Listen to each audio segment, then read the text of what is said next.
All right, here we're in Adobe Illustrator. We're going to work on vector graphics, and we're going to create something where we're going to trace something to get to learn the pen tool and different techniques in Illustrator that we're going to make our own, and then we're going to play around with the pattern. But there's a first few initial things we need to learn about first. So I'm going to go to File. First I'm accessed in Illustrator. I have Illustrator open. It doesn't matter what you have open right now in terms of panels and tools. Don't worry about that. We could always open and close things anytime we want. I'm going to go to File, New, or you could say is Command N. Now I'm working on a Mac, and it's Mac based, so therefore I'm only going to use Command, and I'm going to use the word Option. If you're on a PC, Command is actually Control, and Option is going to be Alt. So just know the difference on a PC to a Mac. So Command N or File New, and I'm just going to look here the new document setup, the new document panel. So here I have all my presets if I want to look at some saved options I did, or mobile setups, web, print, film, and video. There's a few different presets here, but for the most part, a lot of the things that I do custom things here. So what I would do is I would start off here on this side of the panel. This part does not affect me at all here.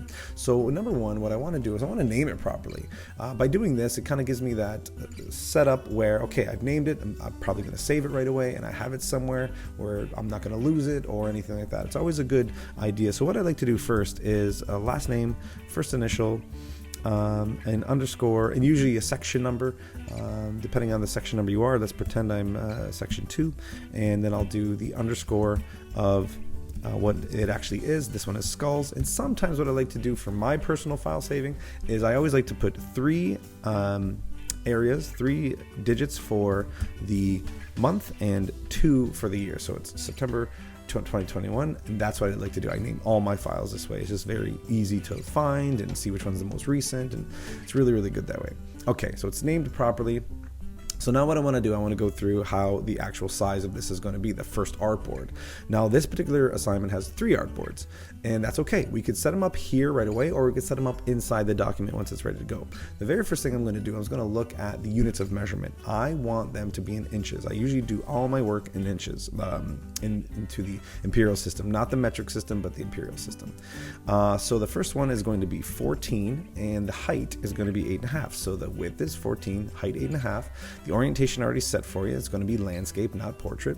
Now here I can put the number of artboards if I want. I'm not going to. We could do that later on as well in other assignments. This one, there are going to be 3 artboards, but I'm just going to leave this alone as 1 because I'm going to set the artboards up later. Now bleed. Bleed is something we're going to look at a little bit later. We're not going to use any bleed in this assignment. Bleed is usually when we have ink that goes outside or work. Objects, elements, type, anything that goes outside of the artboard, that's going to get cut off when we print it, but we're not too concerned about that right now. So we're just going to leave it at 0 inches. CMYK color is totally fine. Once again, we're not really playing around with this to print it or do anything with it, so we're just going to leave it at CMYK for now. And raster effects, we're not doing any raster effects, so you can leave it at 300 pixels per inch. And the other thing I do want to show you here is more settings, if there was more you wanted to do. Now, the only difference here that is different from this panel are the number of artboards and how you could actually organize them. So let's pretend I did have my artboard set up as 3. Well, here I can organize them, and I actually like to organize my artboards in a very specific way. I like to have them arranged by column because that's how InDesign actually does it, which I'm familiar with, and I like to do it that way. Spacing as well, you could actually space out the artboards as well, but once again, we're not going to do that. I'm just going to leave this alone, and we're ready to go. We got our dimensions in inches, we got no artboards, or 1 artboard, sorry, no bleed, ready to go. So create. So I've named it properly, and in my tab, I have a tab now that shows this is the one document I have open. Great, so I have it there, and what I could do, I could save this right away, or I can just continue to work a little bit and then save it, however I want to do that. So here is my first artboard. Now if I zoom out, Command minus, I don't like to use the zoom tool, I just like to use my keyboard shortcuts. I try to use keyboard shortcuts as much as possible. It makes for easier, better workflow, faster, all that good stuff. So Command minus. And as I Command minus, I zoom out. So the white space is my artboard. There is a black stroke around it, meaning this is the active artboard. I don't have any other artboards yet. And the darker gray space is just workspace around the artboard that I could put anything I want, any other vectors, play around with whatever I want. And then I could always put something on the artboard if I want to. So what I'm going to do first in this situation is set up all my artboards properly first. So I have all these panels open here. The only one I really want to look at right now is Artboards. So I open up my Artboards. I could drag it a little bit longer to see it better. And here I have Artboard number 1. Great. You know what I could do here too? I could name these properly. Just like we use layers, I could name an Artboard. I'm going to name this one is going to be called Trace, because this is the one I'm going to trace on these artboards, on this artboard. Now if I look and I can actually see this is the artboard, yeah, it's selected. I could name it properly just by double clicking on it, or right here I could double click on this little icon here, which is in line with that Artboard 1. Double click, and what it's going to bring up, it's going to bring up a little panel for me which says, okay, what do you want to name it, what the actual size of it is, and it happens to be 14 by 8.5, which is a legal size. I could position it properly on the workspace, which I don't need to. This is the perfect center right now. I could change the orientation. I could add center mark if I want to add a center mark. I can show crosshairs if I want to show crosshairs. I can show video safe areas if I'm going to do some video work. A few different things I could do here, but right now it's perfect. I'm going to leave it as is. Great. And I'm going to minus out a little bit, command minus. Okay, so now what I'm going to do, I'm going to add my other 2 artboards. I could do that a few different ways. I could click on this little drop-down menu for artboards, new artboard, duplicate artboards, a few different ways, or I could click on this little plus sign, new artboard. It's going to make a new artboard for me right next to the other one, to the right of it. Okay, so once again, I could double click and I can name it properly. This one's going to be my custom artboard. I'm going to make a custom graphic on this one, and I'm going to zoom out a little bit, command minus. And once again, I'm going to double click on here because this artboard has different dimensions. It's going to be 11 by 8.5. That's how I want you to set it up. And now I just change that to 11 by 8.5. Great. Okay, perfect. So that's a little bit smaller, not as wide. Okay, last artboard I'm going to make. I'm going to press plus. Actually, let me do it this way. New artboard, because I just did it that way. And remember, now they go underneath the last artboard. So 1, 2, 3 artboards. Okay, I'm just going to once again click on this. I'm going to call this one pattern because I'm going to put the pattern on this artboard. Press enter. And then once again, I have to change the dimension of this artboard. Oh, how do I do that? Well, once again, I could double click here, or there's something else I can do. I could use this artboard panel tool or artboard tool. And once again, I'm going to minus out, command minus, just zoom out a little bit. And if I click on this artboard tool, well, look what I could do now. I could actually change the dimensions manually by playing around with the bounding box around it. I'm just going to try it out. Just click and drag. Now I want this one to be 5 by 5. So as I drag, you can see there's a little gray box next to where I'm dragging, next to my cursor. And I could try to make that a perfect 5, but obviously it would be much easier just to type in those dimensions. So I just wanted to show you this really quickly, that you can change up artboards by using the artboard tool, which we'll use in just a second as well. So it's not quite 5 by 5, and I could even type it in here too if I wanted to, that this artboard will be 5 by 5. But once again, let's actually try that. I'm gonna make sure it's not constrained to width. It's not going to be the same.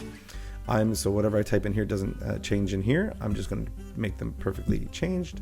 And there, now this is a 5 by 5, and I can see that's 5 by 5. And even just a double check, I could double click on this area. Yep, it's 5 by 5. So a few different areas where you can put that information. Now, these artboards are kind of misaligned. This one's a little higher. This one, the spacing's off. It doesn't have to be perfect by any means, but it's nice to keep it a nice controlled workspace. So what I'm going to do here instead, on the artboard panel once again, I'm going to click on this little area, rearrange all artboards. I'm going to click on that. Very similar to when we opened up the document and we had that new panel, it's showed. I could do different layouts. So what I want a column, arrange by column. I can actually put in a very specific spacing, but I'm not going to. I'm just going to leave it alone. And this one's important too. Move artwork with artboard, which is an important one. When you have artwork on here, do you want the artboard just to move and the artwork to stay where it is, or do you want the artwork to move with the artboard? There's going to be that option there for you as well. So I'm just going to say, okay, now look what happens. It organizes it perfect for me. Great. But once again, I kind of want it centered just because that's just me. I'm going to click on my artboard panel tool, and what I can do, I could actually click on each one.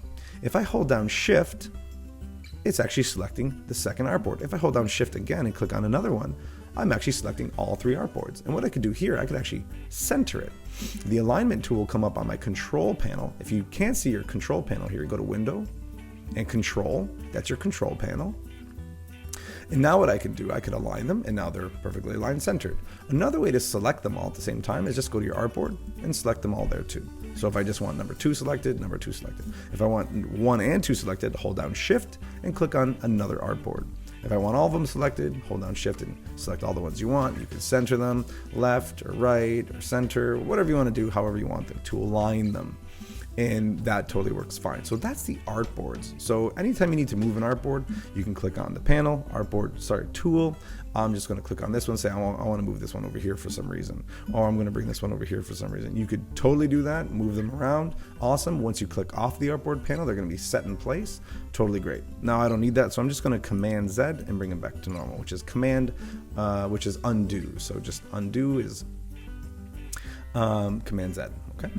So that's it. My artboards are set up. I'm ready to go. So my next thing I'm going to do is I'm going to go to my layer panel. So my layer panel, they work well with artboards, but they are separate, where if I have something on my layers panel, it doesn't really affect my artboards totally. We're going to go through that a little bit here.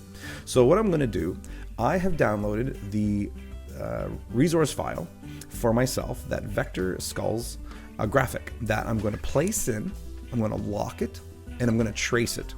Now I'm going to go through each of them and show you how to do it, but I just initially want to set everything up properly. Now bringing in graphics into Illustrator, very, very simple, but there's two ways to do it. You could either link a graphic or you can embed a graphic. For this assignment, I want you to embed it, but I am going to show you two different ways, or both ways to do it, okay? Now if I just have my graphic here, Vector Skulls graphic, there it is. I downloaded it, put it on my desktop. What I should do first, before I do anything, I'm going to save this properly. So let's do that. I'm going to go File and Save. Now, since I've never saved it before or did anything, what I should do, I'm going to put it on my desktop. I should make an organized folder, a very, very nice organized folder. So on a Mac, what I could do is go to New Folder. I'm going to go to, it's on my desktop, New Folder, and I'm going to call this Skull. Let's just say, realistically, I should probably put my course code and all this stuff, but for now, I'm just going to call it Skull, Create. There is my main folder. Inside my main folder, what I'm going to do, I'm going to also make a new folder. Again, I'm going to call it AI, Adobe Illustrator. That's what it stands for. I'm going to create that. And then I'm going to save this AI file, which is Adobe Illustrator file, the one I'm about to save. I'm going to save it inside this AI folder. Yes, the format is Adobe Illustrator. That's what I want. It's going to save all the artboards that I've made, the 3, and I'm just going to press save. Good. It's going to save the options. Do you want to save this version as the Adobe CC 2020 and higher? Yes. Okay, perfect. You really don't have to worry too much about this. Just press OK. Great. Now it's saved. And I have my skull folder right here. What I'm also going to do now, in that skull folder, I'm going to put another folder. I'm going to call this Links. And I'm going to place in that graphic that I downloaded from online, my resource file. I'm going to place it in my links folder. And there I go. I've placed it in there. That's where it is. Now this is going to be very, very helpful if you were to link the file. But because we're just embedding it, this is going to be different, but this is a great way to organize your folders. I strongly recommend you do this. So there's my vector graphic. Great, and it's a JPEG. That means it's a raster it's a raster graphic, meaning it's made of pixels. But what I want to do is make it a vector graphic. So it's a vector skull graphic, but I'm going to make it into a vector because right now it's a raster. Let's go. So a couple different ways how to bring this in. If I just click on this graphic and drag it into Illustrator, right on top of it, what it does, it links it. It's linked. Well, how do I know it's linked? Well, I could see this X that goes through it. That's actually a symbol suggesting it is linked. But how else can I really tell that it's in there, it's linked, not embedded? So I'm going to go to my links panel. If you don't have your links panel open, and I should have mentioned, sorry, if you don't have your artboard panel open or layer panel open, everything is always under window. So if I accidentally close artboard, I closed it out by accident, I dragged it, I closed it. Oh, artboard is gone? Not at all. Just go back to window and go to artboards and it'll show right back up again, and I could just tuck it back in there again and move it around if I want to. Same with layers. If layers was closed accidentally, I could just go back and open layers. And if you don't have your links panel open, go to links and links panel will open up. There it is. So now this shows me that this file is linked in. Now, how do I know it's linked? Well, this is kind of tough too. It's linked because there's no graphic here. If there was a little graphic here, it would mean it's embedded, which I'm about to show you as well. The other way to link a graphic in is if you go to File and Place, and then find that graphic again. So it's on my desktop, it's under the folder called Skull, and it's under Links, and there it is. JPEG, good. So what it does now, once again, If I clicked on it, now it's telling me where do you want to position it. Well, I just want to put it here for now. Okay, cool. This is linked again. It shows now I have 2 linked graphics. Great. Now linking things is good because what it does, it keeps your file size really small, your AI file size really small, and it makes actually easy to work with. And you always know where that graphic is, which is nice if you save it. Now, however, the thing that is not great about linking, if this graphic moves from this folder, Illustrator is going to ask you, well, where is that graphic? Where'd that graphic go? And you have to find it. You have to go look for it, or you got to save it again or do something different. So that's kind of the downfall of linking. But if you're organized, you're totally fine. Linking is the best. I link everything all the time. Now, in this situation, I do want you to embed it to learn about embedding. How do we embed something? I'm going to show you a few different ways. So one way to embed it is if I just drag this file into my Illustrator like this. I just drag it over top of my dock, over top of the Illustrator logo, and it shows up on its own tab. Okay, well, it's in its own tab. Vector Skulls Graphic, great. I can click it, I can move it, do whatever I want. It's its new tab. I'm just going to copy it, Command C, or Edit, Copy. I'm going to go back to my original working file, and I'm just going to paste it in, Command V, or Edit, Paste. Okay, so there I am. Now look, it's a little bit different. If I select both of these, look at the difference. One has an X through it, meaning it's linked, and one does not. This one is embedded. I can also tell it's embedded because look at the graphic here. This one's selected. It shows a little icon here, and that's actually like an embedding graphic. It means it's embedded. That's cool. So embedded. Now another way to do it too, instead of going to File and Place, this time I'm just going to go to File and Open. And once again, I'm going to go to my vector graphic, JPEG, Open. This document is already open, that's fine. If I were to close this, it would open just normal, but there it is, it's open. Once again, I'm going to copy it, select it, copy it, paste, and once again, it's embedded. So a few different ways to embed, a few different ways to link. Here's the last way to embed something. If I linked this in, and that's how I did it, that was fine, and I click on it, I could actually go to my links panel, click on the file, that one I have there, click on the drop-down menu and embed image. And now it changes from a linked image to embedded image. The embedded image is good because what you can do, if you lose the graphic somehow, this gets deleted, it gets misplaced, the embedded file is still there. The graphic belongs to this file now. The thing that's not good about embedded files, if you have many pictures that are embedded into one document, the document's very large, it's going to slow down when you're playing around with it, it's going to be harder to play with, harder to work with, it's going to go kind of really lag. But because this is one graphic, it's a simple raster, it's not that complex, it's actually going to be okay to work with. So there we go. So we've learned about linking, we've learned about embedding. In this file and in this project, I want you to embed the file. And look what I did. I put it perfectly on to this artboard. Now you may or may not have this on, so what it does, it kind of snaps to the artboard for me. So this is called smart rulers, or smart guides, sorry, and smart guides is on, Command U. If you don't want smart guides on, and this is going to affect you when you're working with this file, Command U. So now the smart guides are off. So look what happens. With the smart guides off, I can move it anywhere I want. It doesn't snap, it doesn't show me anything, I can move it anywhere I want. Now with my smart guides back on, Command U, if I start to move it, what happens is Illustrator will snap it to the artboard bounding area, and it brings up this little kind of pink lines to show me where it might align to. So there's that little pink line, it shows me the perfect center, it even says center, and now I know it's perfectly centered. If I want to be super sure that it's perfectly aligned with this artboard or wherever, I can click on it and I can use the align panel. So this is the align panel in the control panel, and I could also open up align in my window, align, which is already open here, and I could align it this way too, the exact same graphics. This is just a little quicker, but you could also use this. If I select this, I click on it, the artboard I know is selected too, number one trace because there's a black box around it.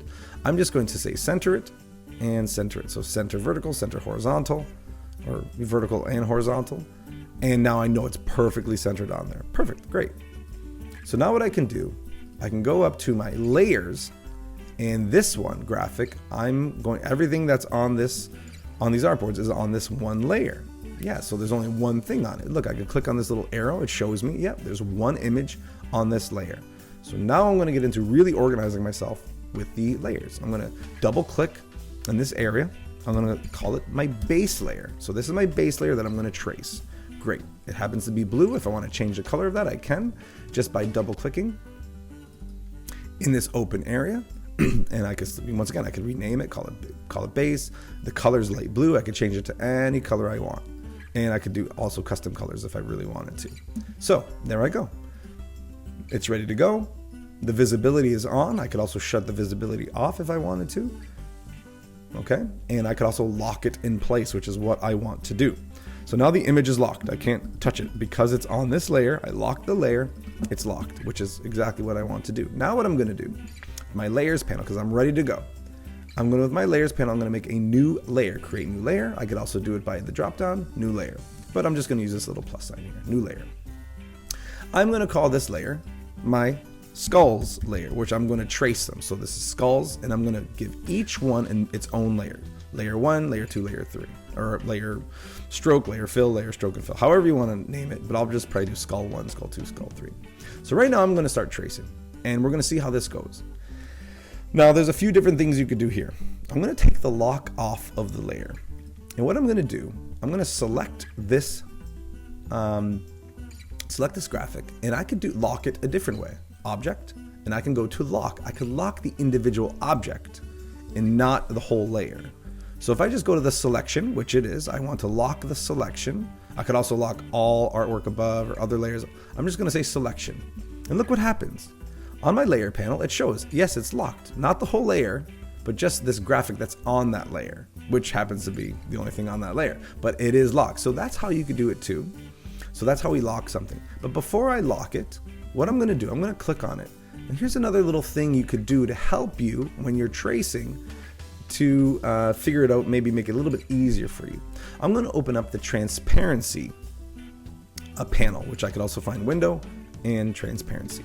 So I click on this. So what I could do, I could actually lower the opacity or the transparency of this graphic to make it easier for me to trace. However, when you're picking colors from this graphic, you need to make sure that you make sure the opacity or the transparency is 100% again, because you're not going to select the correct colors if you don't. And I'll show you that later on what I mean. So right now, let's just say I'm going to bring it down to 50%. I could click on this arrow and move it around this way, or I could just type in 50. So now it's 50% of the opacity of this graphic. Okay, great. So I can lock it and I can start working on my skull layer. So make sure that's locked. I can work on my skull layer. I'm going to zoom in. Now, how do we zoom in? Command plus is zoom in. Command minus, zoom out. Or what I like to do, because I have that scroll on my mouse, I can hold down Option and just scroll down or scroll up, and it zooms in and zooms out. That's another quick way to do it as well. Now, another little keyboard shortcut that's going to really help you out. If I zoom in too much, but I want to get up here, I could use the hand tool, obviously, to move myself up much easier. However, I don't use that hand tool. I never use these two tools ever, because I use keyboard shortcuts for them. The hand tool keyboard shortcut is spacebar. If I click on the spacebar on my keyboard, it turns automatically into the hand tool, which I can move things around. I can go down here. The great thing about that is if I'm working with the pen tool and I'm tracing something out and it's working, but I want to move, instead of going to the hand tool, I'll just press a spacebar and my pen tool now becomes it's still active. I could still use my pen tool and just keep working with it. So command minus, command plus to zoom in and out. The spacebar turns it to the hand tool and the pen tool, and you're going to have a very, very fast workflow if you just keep working this way. Now, another important tip to know is zooming in and out. How close should you really be to trace something? Now, if you get too close, like right now it shows me at the bottom here, it's 300%. If I zoom in a lot, number one, I can see that it's a raster graphic because it's made of pixels. So my job here with this assignment is to make it so it's all vector, not raster. So 1200%, that's pretty close. That's a little too close. So maybe 800% is probably the most you want to zoom in. But the least amount, I would say, would be that 100%. If I trace from here 100%, I'm probably not going to get those fine details. It's probably not going to be great.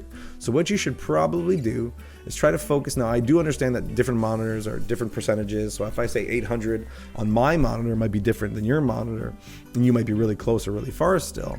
Either way, for me, about 800% is pretty close where I can get some good detail, but I'm not going to get too close. If I'm start tracing this, and I get really, really close, because as a vector program, Illustrator can get you your magnification very, very, very, very close, super magnified. If I start tracing this, I'm gonna start messing around with all these little pixels. I don't want that. So make sure that you zoom out a decent amount. I said probably 800 would probably be your best bet to start really getting some good detail, but don't go too crazy with it. The idea is to trace exactly what you see. So every little element should be traced separately, okay? Because every element also has different colors. If I were to trace something and keep it all in the same shape, what would happen when I went to go color it, everything would be that color. And I'm gonna talk about that in just a little bit. So let's get started. So what I'm gonna do, I'm just gonna start tracing. Maybe the first thing I wanna trace is the actual outline of the skull, potentially. Let's try it out, see what happens. Now I'm gonna show you a little trick.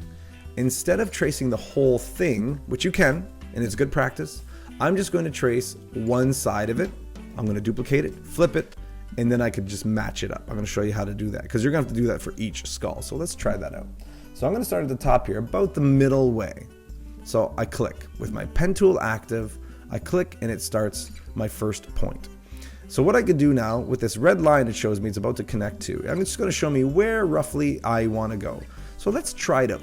Now, very importantly, when I'm making a curve, I want to be able to have as few points on that curve as possible. If I have many points on that curve and just do this, it's not going to be have a nice curve to it, right? It's not going to look great at all. So what I want to do is have as few points as possible, as few anchor points as possible. So what I might do is maybe come down here, try it out, click and drag, and try to find that curve. That's not bad, not perfect, not bad. So maybe what I have to do is let go of that, click, Command Z, and try it again. Maybe I just need to be a little bit higher, not too far. Okay, that looks pretty good right there. And if you've learned from your pen tool worksheet, other ways of working with the pen tool, I'll hold down Option, break the control arm, and try to make it so I can continue down this line and make it a nice curve. But you could always play around with them and change them later. It's not a big deal. Now there is a problem here, as you may have noticed. Right now, I can see I have this, there's a kind of a white area here. It's blocking stuff out. The best way to start working with this is to work with your stroke and your fill. So right now, my fill is set with a white fill. My stroke, the line around it, is set to nothing. Let's add something, just make it black real quick. So it actually has, now I have a black stroke on there. Cool. Now what I should do is, number one, so I don't cover my work as I'm trying to trace it, is get rid of the fill. So I click on the fill area here and I press none. So this red stripe going through is none. I do not want a stroke on here, or sorry, a fill on here, because it's going to cover the work that I'm tracing. But I do want a stroke. However, with the stroke I want a very thin stroke. I don't want a very thick, too thick, because if it's too thick, it's going to be hard for me to trace if it's really thick, right? So what I recommend doing for you, the weight of your stroke, once again, if the stroke panel's not open, go to Window and go to Stroke. I'm going to make it decimal point 125. And that's 125 points. It's an eighth of a point. And what it does, it's very thin, but it's a very nice line. You can still see it. It works well. Nice. Okay? So I have my line there. I'm going to continue with this line. So I'm going to click on that. And I find that this point is here. I want to continue with this line. So if I hover over here, my cursor has a little slash on it now. And what I can do is I click on it and I'm picking up from where I left off.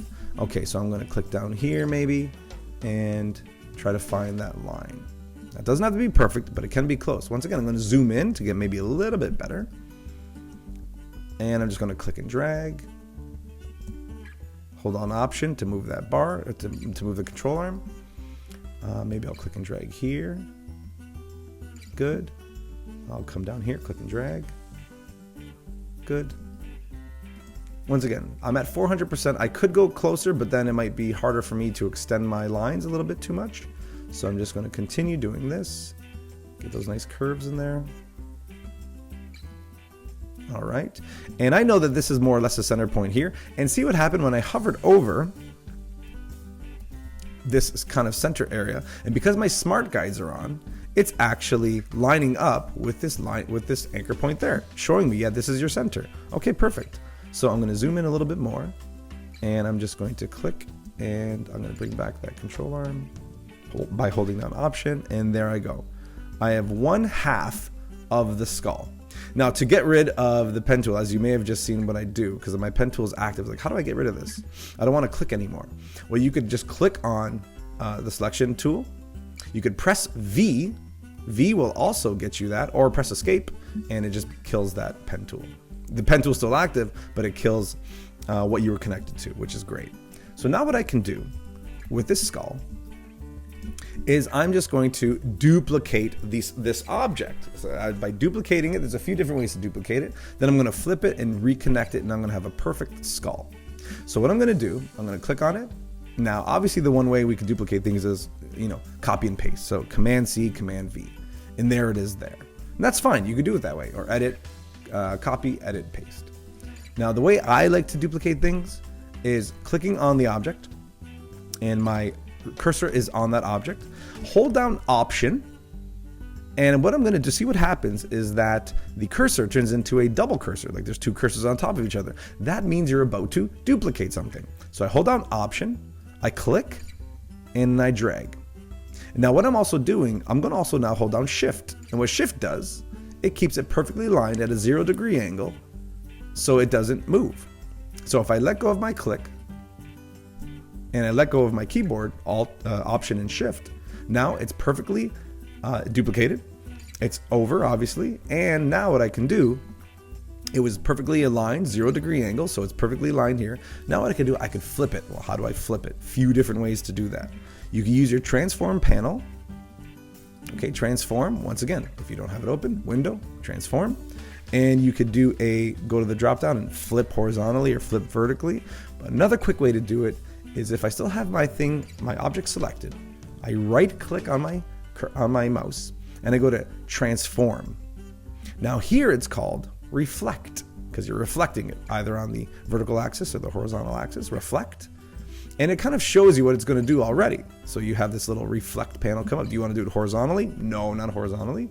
Vertically? Correct. I want to do it vertically. It already gives you a preview. If your preview is not on, make sure it's on. It shows you how to do it. You could do it by a perfect angle, a very specific angle. I'm just going to say, okay, perfect. Now, if I zoom in a little bit, I have my black line there. And what I'm going to do, I'm just going to click on my shape, hold down Shift, and bring it over. And what's it going to do, because my smart guides are on, it's going to intersect and it's going to snap to that other piece. Done. Now I have this. It's like, oh, well, that didn't work out perfectly, did it? Because this is a little off. That's okay. So what I'm going to do right here, I'm going to click on my white arrow tool, and I'm going to select both points by just clicking and dragging. There are actually 2 points here. 1 point from this shape and 1 point from this shape. I'm going to click and drag, and I'm going to right click, and I'm going to go join. Now they're actually one shape. I got to do it one more time down here. Click and drag, right click, join, and now they're one shape. Great. So what I could do here is, now that it's all one shape, it's one big shape, but with only a stroke, I'm just going to drag it out. And let's see what happens there. This still looks good. That is aligned nicely. This I could fix up maybe a little bit, but I'm pretty happy with the way that looks. Okay, so that looks, actually, I'm very happy with that. So I can, once again, I can extend it, maybe play around with it. And you see how it's snapping? It's not really, I want to bring it up just a little bit. This is where you could shut off your smart guides. Say, no, I don't want smart guides on right now. I want to get something very specific. So I could say no smart guides, and I'm just going to drag it down a little bit. There I go. I think that's perfect. Great. Now, if I want smart guides back on, Command U or View and bring your smart guides back on. And there you go. So that part is done. Great. I've done that. Looks okay. Like I said, if I really, really wanted to, I can come back in, maybe zoom in a little bit, maybe move this anchor point out a little bit. Now we do still want it to be symmetrical.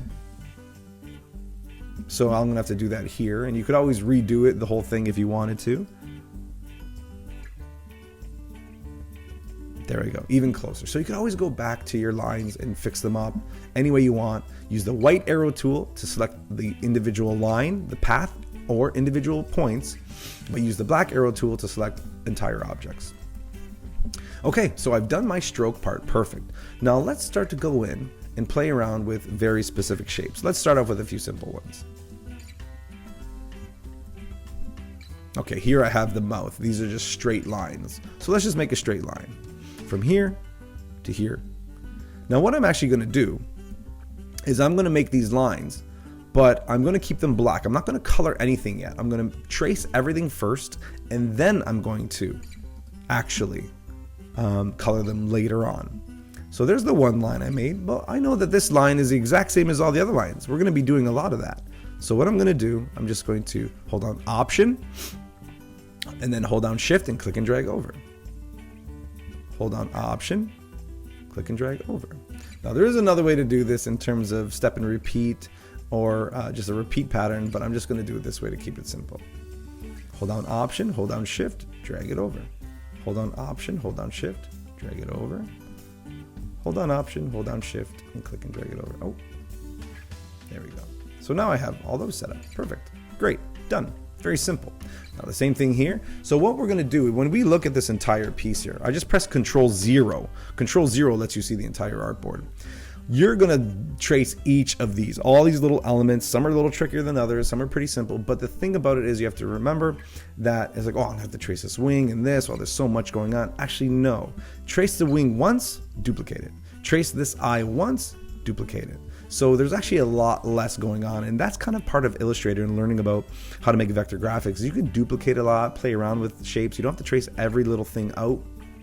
There are actually a lot of little tools to help you as well. So let's get back to this guy.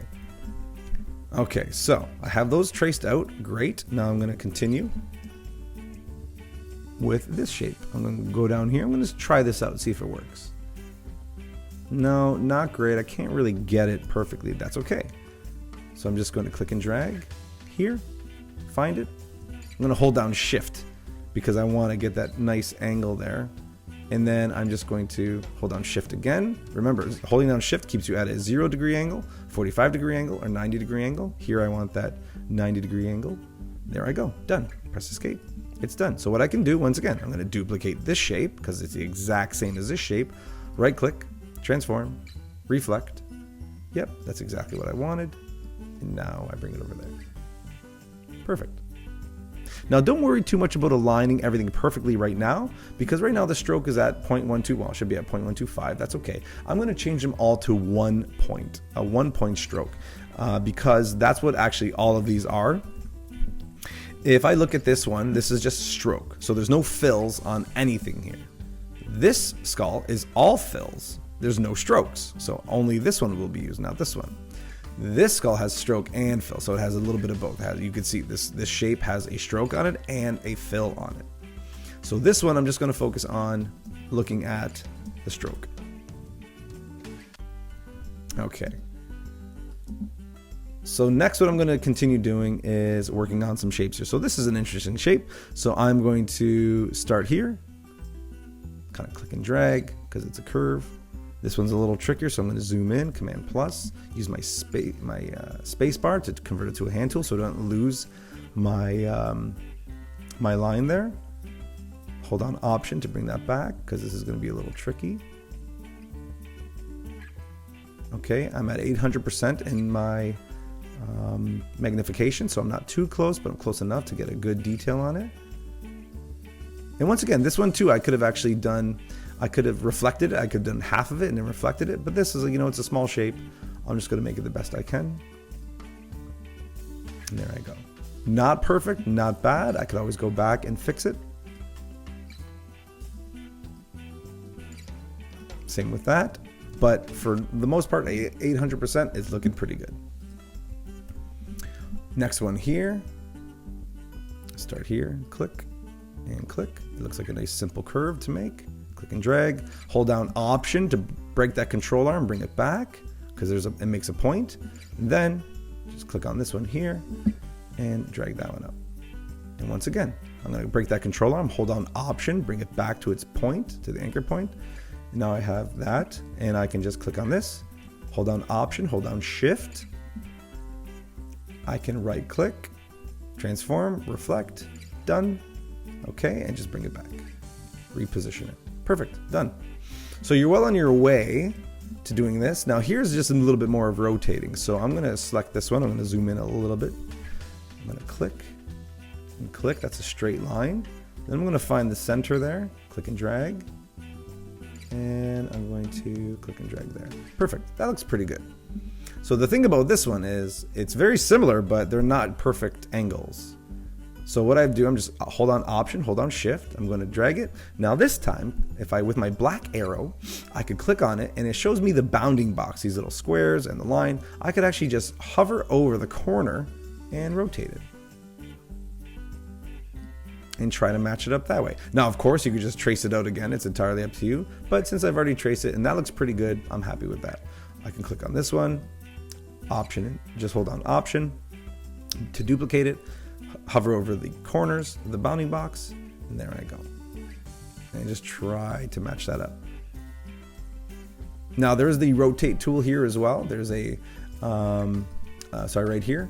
A rotate, which you could use if you wanted to find a very specific spot. You could click on it, say I want it to rotate at this angle. See how this blue area, that's my rotation. So I'm going to click it here, and now I could rotate it just on that angle. Just it pivots at that pivot point. Sorry, I should say pivot point. And once again, I can move it around, do whatever I want. Okay. Now once again, because this is already done, it's close. I could use my arrow tools on, or my arrows on my keyboard as well to move, but it might be too much. So maybe I do need to bring it back a little bit with my cursor, with my mouse. Now, because those are done, I can bring these over here and just once again, right click, transform, rotate. Oh, sorry, not rotate. Reflect. Okay, done. And I'll just bring those over. Perfect. Now here, not everything is pen tool work. Some of it is just shape work, which is right here, the shape tool. So right now it's set to the rectangle. If I right click on it, I can get the rounded rectangle, ellipse, polygon, star, and flare. What I want is the ellipse tool, and I'm just gonna make a circle. Now how do I make a perfect circle? I'm gonna start clicking and dragging. I'm gonna hold down Option. What Option does is allows me to drag it from the center of the circle. And what Shift does is makes a perfect circle. Look at that. Make a perfect circle because I'm holding down Option and Shift. And now I've made a perfect circle. So what I could do is line it up nicely. I can use my black arrow tool to extend it, make it a little bit bigger, make it better. Okay, good. Perfect. All right. So now what I need to do is just make these repeating kind of circles here, and I'm done. So what I can do is a quick little trick is to actually not just copy and paste, and obviously not to duplicate, because if I just duplicate it over, I'm gonna have to realign it and everything. Another little trick here is Command C and Command F. Command F is paste in front. So if I Command C, copy it. If I Command F, it actually did duplicate it, but it's right on top of the last one I just did. So now what I could do, hold on Option, hold on Shift, drag it out. I'm going to do the same thing again. Command C, Command F. I have this object selected, Command C, Command F. It just duplicated it right on top of the object itself. I'm going to hold on Option, hold on Shift to drag it out. Same thing, Command C, Command F, hold on Option and Shift to drag it out. Perfect, done. Now you'll see as you make them larger, or make some of these objects larger, your weight will get bigger and bigger. You can see this weight is thicker than this one, then this one, then this one. And that's okay. We're going to change it all later. I'll do it right now actually, to a weight that is 1 point. And that is roughly the exact size of these strokes. Now what I'll do, because they're all here, I'm just going to hold on Option and Shift, drag it over. Done. There I go.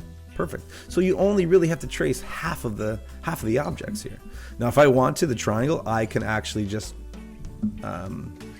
trace the triangle, but I'm going to show you another way to do it too. Okay, there's my triangle, looks good. Another way to do it is to actually use the star tool. If I click and drag a star out, well, that's a star, right? A 5-point star. But if I'm still dragging, I'm still holding down the click, I'm going to press on my arrow keys on the keyboard, and I'm actually get rid of points. And now I have a triangle. If I want, I press the up arrow key, I can make many more points. But if I don't and go down, I can make fewer points. Great. So I'm just going to line it up. I'm going to hold down shift to keep it a perfect triangle and extend it out a little bit bigger. There we go. Now what I should do with that is 0.125, just so I know that it's a little more detailed. Perfect. That's great. Looks good. Now this part can get a little tedious. I do appreciate that, but I do want to also add some nice, interesting design elements here too. So I have that. It's roughly pretty good. I'm a little closer. I'm at 800%, but it's okay. And once again, if it's snapping and you don't like where it's snapping, Command U or View, Smart Guides, shut them off, and then you get more specific. And then, like I said, I like to use Smart Guides once in a while because they do work well. But if you want to get more specific, more precise, then shut them off. So what I'll do here is I'm just going to trace all these. Now there is a quicker way to do this. I don't think we're there yet, so I'm just going to do that. I think the only other way to do this quickly is to do half of them and then reflect it. So maybe I'll do that. I'm just holding down Option as I duplicate. I hover over, click on it, hold down Option. Now if you're too close and it won't let you do it, it won't actually let you select it. So maybe what you need to do is zoom in a little closer so you can select and then hold down Option and go from there. Great.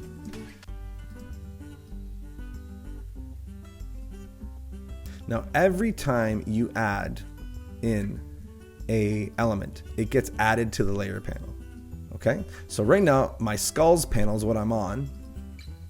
All these, every single element you add, every point, anything gets added to the layer panel. These are all the things that make up my my skull right now. So right now you can see this little, potentially, hopefully you can see it, this little object here is the skull, is the full skull silhouette, and then all these little lines and everything. Now I'm just working on the circle, so if I make another one,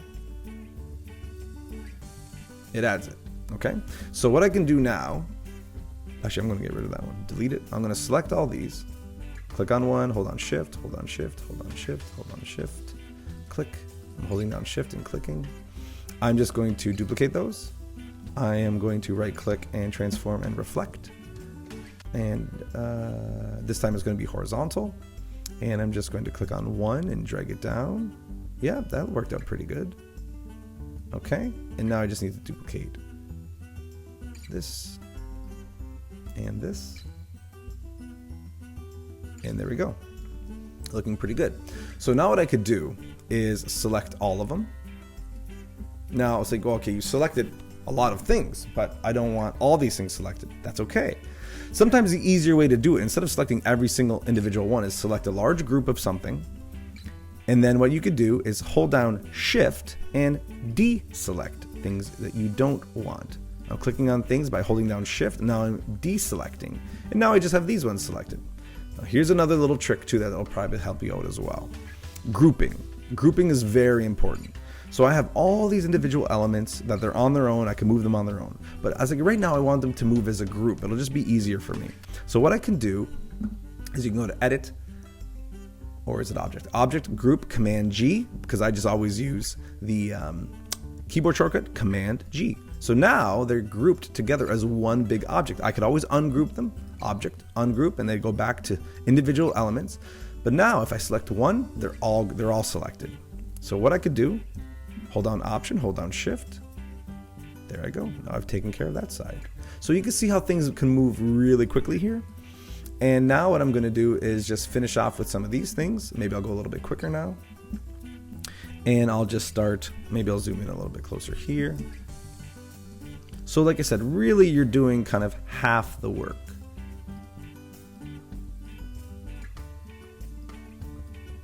Because a lot of these elements you'll be able to duplicate, flip, rotate, transform, however you want to do it.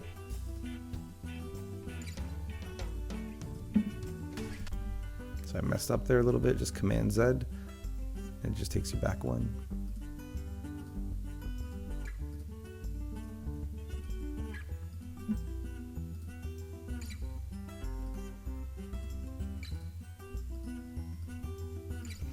Okay, done. So now what I can do, escape, and I can now just click and drag, bring it over, This one, what I'll do, I think I'm going to just try to rotate this one. And let's see how this works. I'll line it up here. So I'm lining up this little line here, so it's a little off. So what I could do, I can go to the rotate tool. I could place the pivot point here and just drag it down. And that's pretty close. Once again, if I'm having issues, I can move it a little bit. And this should be perfectly symmetrical, but I'm having issues right now. So I'm just going to move it over a little bit. Just drag it out with my black arrow tool. That's it. It's very close. It looks really good. Okay, next one here. So I have my circles. I know how to do the circles just the same way here. So I'm not going to do those. The star, I'm just going to do one star. Click on that, star tool. Now I remember I took off the points, so I'm just going to add some points by using my keyboard. And there we go. Now if I hold down shift, if I hold down option, it converts the star to more of an angular, where if I let go of option, it's actually more of like a larger star. It doesn't cut in so much. So I'm just going to hold down option and I drag it out, and there's my star. Now once again, if I want, I can drag it out a little bit more to make it fit perfectly, or once you can actually trace it the way you want to trace it with just your normal pen tool. It's entirely up to you, but that's pretty close. And then I would just duplicate them here and here. The last few things I want to do are, I'm just going to make one wavy line, and then it's just going to duplicate it. So here I'm going to start right at the skull, the silhouette there. And I'm just going to start clicking and dragging. And see if I can keep my points just on these areas. So I'll make a nice clean look. Nice. I'm breaking the control arm a little bit. I feel it's helping out just by moving it a little bit. Holding down option to break the control arm. But actually I probably don't need to do that, but let's just try without it. Yeah, it works quite well without it. Click and drag, click and drag. Okay, and then I line it up right there. Perfect, good. So now you do want to get it as close as, because what's going to happen, I'm zooming in a little bit. You do want some of these areas to intersect, but I'm going to show you how to fix it up if there is an issue. Okay, so I've made that one, so now that's all I have to do. Once again, hold it, do a option and shift, drag it down, and option and shift and drag it down. Now once again, it's not perfect, that's okay. So what I could do, I could extend these out and then try to fine tune them as I go back and kind of fix them up a little bit. But you're obviously much closer to being complete just by having done it once, duplicating it, and then you're good to go. So the better your first one is when you duplicate it, the better obviously your other ones will be. So like I said, I could just fix that up a little bit. Here, I'm just going to do a little click and drag. Break the control arm, bring it back to the point. Click and drag. Hold on option, break the control arm. Oh, I messed that one up. All right. Click and drag. Hold on option, break the control arm. Once again, here I could do a symmetrical thing again, duplicate and flip, but I think I'll just be a little bit quicker if I do it this way. So once again, I'm clicking, I'm dragging, I'm holding down option to break the control arm and dragging it back to its original anchor point to make the point so it doesn't go too far. If I don't break the control arm and just let it go and start over again, this happens, and I don't want that. So I could just Command Z and start over again, which is undo.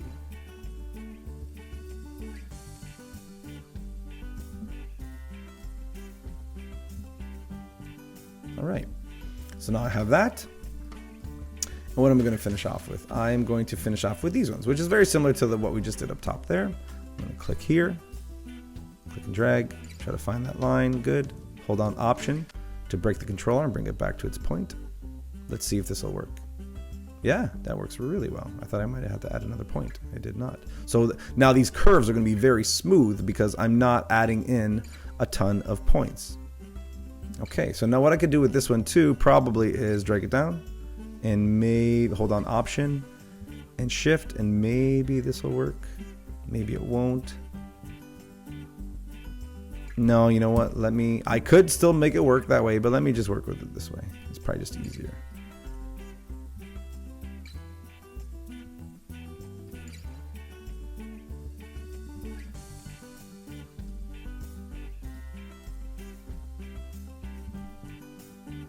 All right. Last one.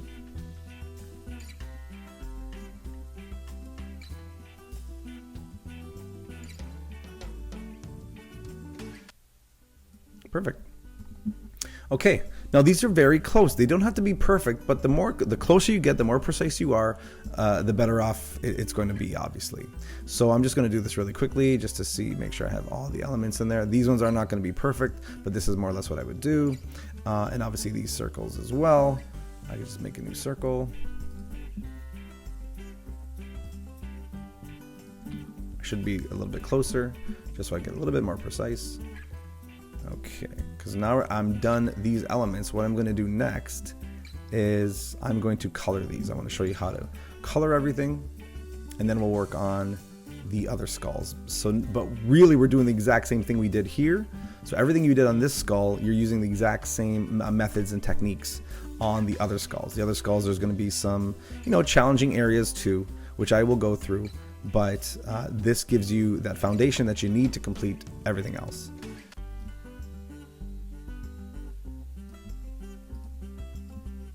Okay, there we go.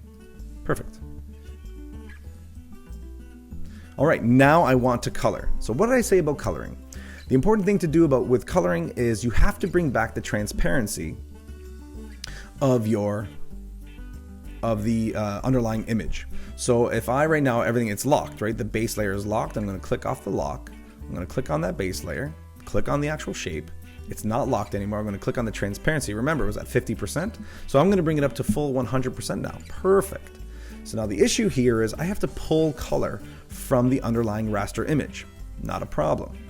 So what I want to do is I could do it a number of different ways.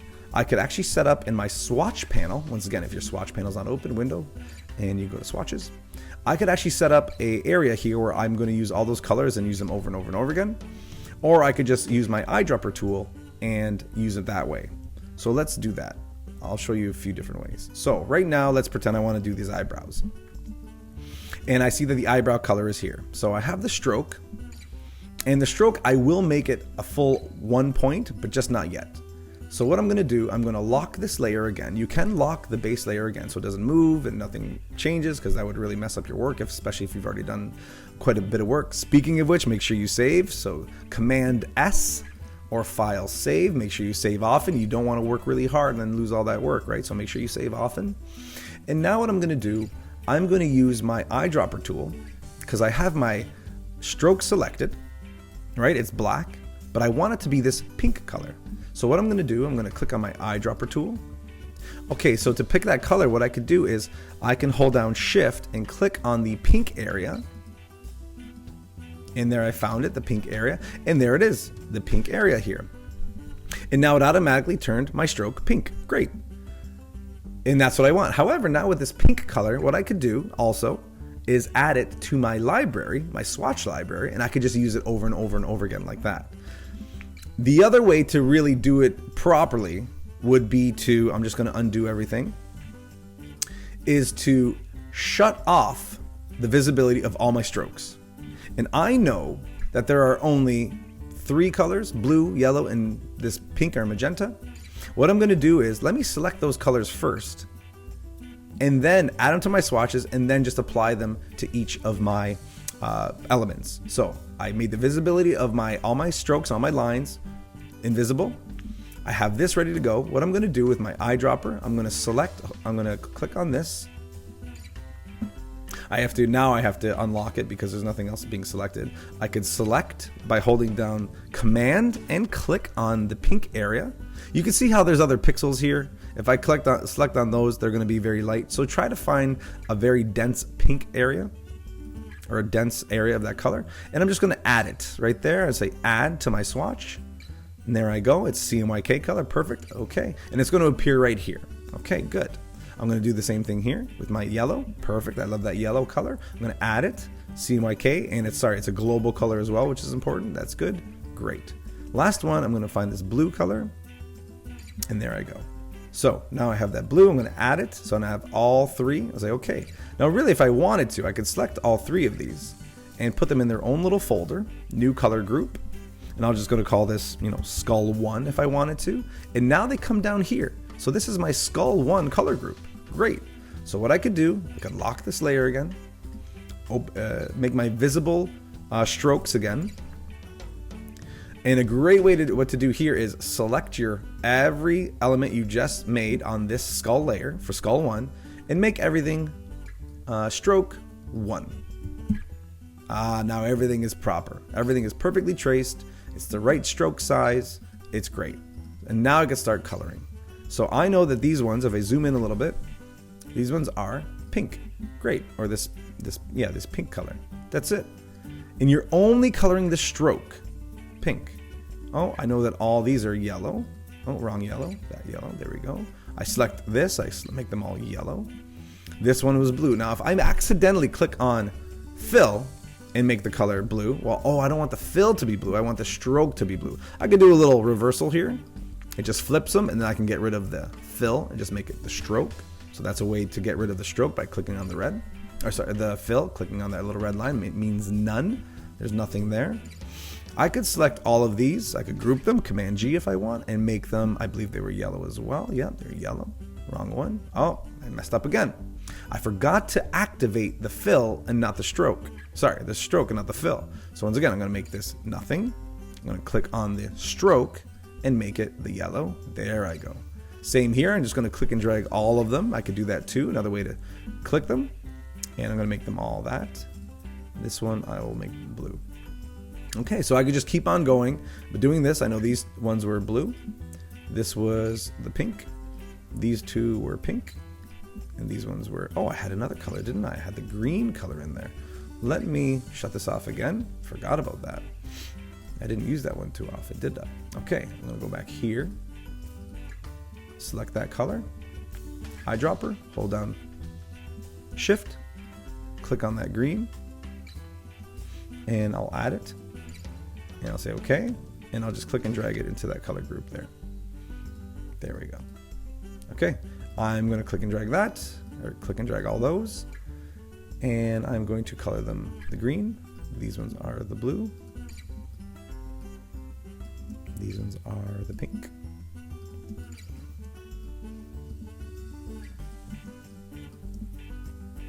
Select those, blue.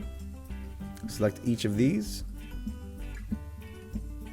And once again, if I want to, I can select them all, Command G, now they are grouped together, Object Group, and I can make them all that color. Same with these, I could group them if I want to. Okay, and I can make this one yellow. Now you'll see there is a bit of an issue here, right? I have these things kind of going over, it's not really what I wanted. If I shut off, what I should do, and this is how I mark you properly too. If I really wanted to, I could shut off the base layer and see how close you are. That looks really, really good compared to what it was underneath. This is how I mark it. I was like, okay, a purple. I added a purple there too, didn't I? It's purple for that. So let me actually go back here once again, click on the image. Maybe I'll zoom in a little bit so I can find a better area to get that purple. I'm going to click here, hold down on the eyedropper tool, hold down Shift, click, and I found that purple too. I'm going to add it. Okay, great. And I'm going to bring it in over here. Now it's a part of this color group. Perfect. And I'll bring this back. I'll lock that, select this, and make it purple. Okay. Now, as you know, what happens, the way Illustrator works, the way every program works, is the last thing you just did appears on top. So if I make a circle, and I'm going to fill it just to show you. And now the next circle I make, I'll change the color, is going to go on top of it, right? And the next one I make is going to go on top of that, and on top of that, and on top of that. So the things that are always going to appear closer to the viewer. So what happened was when I first made my silhouette of the skull, it was the very first thing I made. It's at the very bottom. The last thing I made, like say these things or whatever, are going to be on top of it. So we can see right here that these blue lines, let me shut off the raster, these blue lines are now on top of it. And that's not great. So what I should do is take my purple silhouette skull line, and I'm going to arrange it differently. I'm going to bring it to the front. I'm going to bring it on top of everything. Object, arrange, bring to front. Or alternatively, I could select the things I want to go behind it. It's like these blue lines, object, arrange, send to back. Let me do that. So now this blue line, or the purple line, is overlapping on top of the blue line, so it's a little bit cleaner. But now you look, you're like, oh, that doesn't look very nice, so that's okay. Click on that path, drag it back, and now it's cleaned up. But you still want to make sure it follows the raster as best as it can, but that looks really good. Same here. So instead of bringing these to the back, I'm just going to take that, because I know there's other issues elsewhere. I'm going to take the purple line, which is the full skull outline, object, arrange, bring to front, which is also shift command, close bracket and open bracket. And we're going to use that a lot too, because you're going to want to understand the arranging and use those keyboard shortcuts. Same thing here. You're like, oh wait, those kind of go outside of the line. That's not very clean. That doesn't look really good. There's a little trick you could do here, is actually convert these lines and on your stroke to the cap. Right now the cap is a flat cap. You could change it to a round cap, and it should change up. Oh, sorry, and also the round joint. It should change them up so they don't come out as protrude as much. And once again, you can just bring some back. Still make sure it follows the raster. Let's bring it back a little bit. If it's snapping, once again, you just have to get rid of your smart guides. That one looks pretty good. That looks pretty good. These all look pretty good. So anything that touches the outline, you might want to fix and bring back. The other part down here, I don't know if these are problematic or not, or if they don't go far enough. So if this one, like say, came over here and there's a gap, I'd probably want to fix that. So the way to do that, an easy way to do that, obviously, is to drag it out, or however you want to do that. Now, if I'm looking here, these kind of look a little more curved, where these ones are a little more angular. So what I could do here, I'm going to lock that and shut this off, is to do that stroke effect as well. The stroke effect here is right now by default, as you'll see these two, the teeth or these lines, I do believe they have more of a curve to them. So what I can do is I'm going to start with these ones. I'm going to select these lines, and instead of them having the butt cap, or you could do the projecting cap, which I wouldn't, is I'm going to do a round cap and a round join for the corners. So it smooths out the corners as well and the edges. Same thing here. For these ones, what I could do, I think it's actually for all of these. For all of these ones, I'm going to convert it to a round cap and a round join. Now the round join doesn't really matter because there's nothing really joining, but it's the round cap that I want. And now it has that more rounded area that the original drawing had as well. Now these ones, they look pretty straight, and all the other ones look pretty good, except for these as well. These eyebrows, if you look at the raster, it actually is more rounded, which is fine. So what I'll do is I'll select them and I'll round them. So round cap and round join. And now they have a little bit more of a smoother effect there. All right, and that is how we're going to actually trace and how we're going to select colors for all of our other skulls. And we'll continue on with that.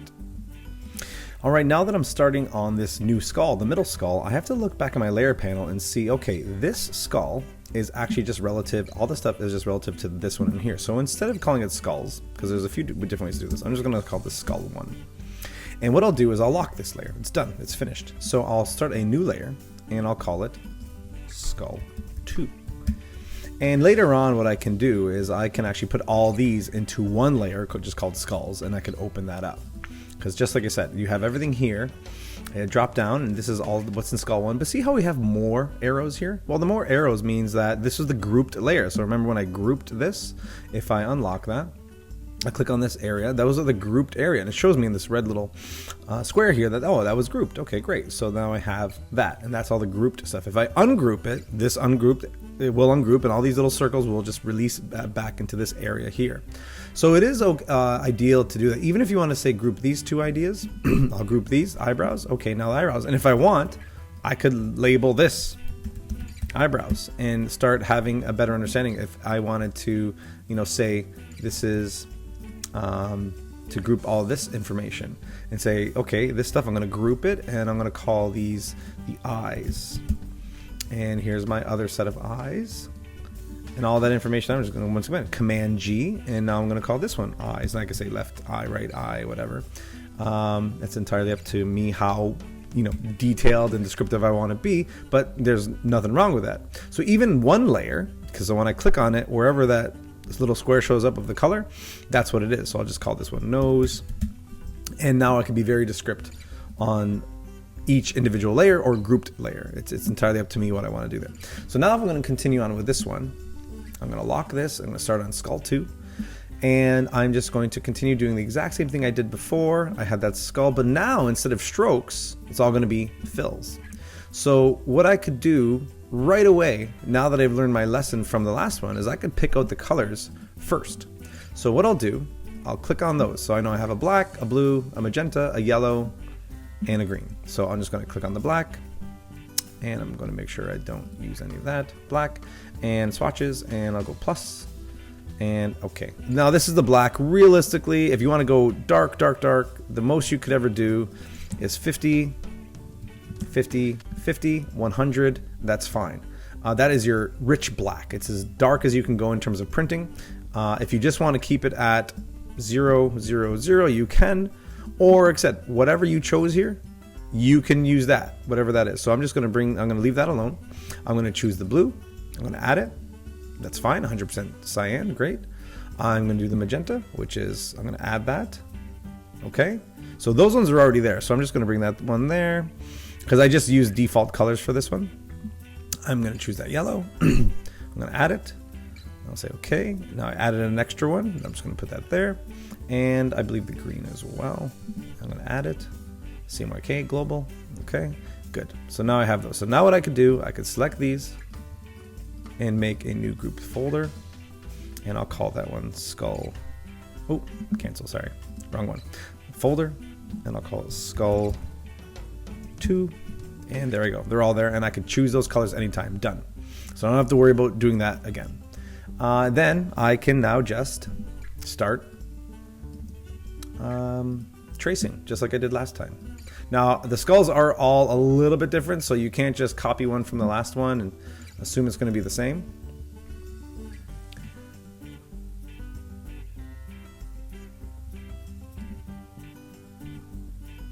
Now this one's really off, but that's okay. I can fix that later.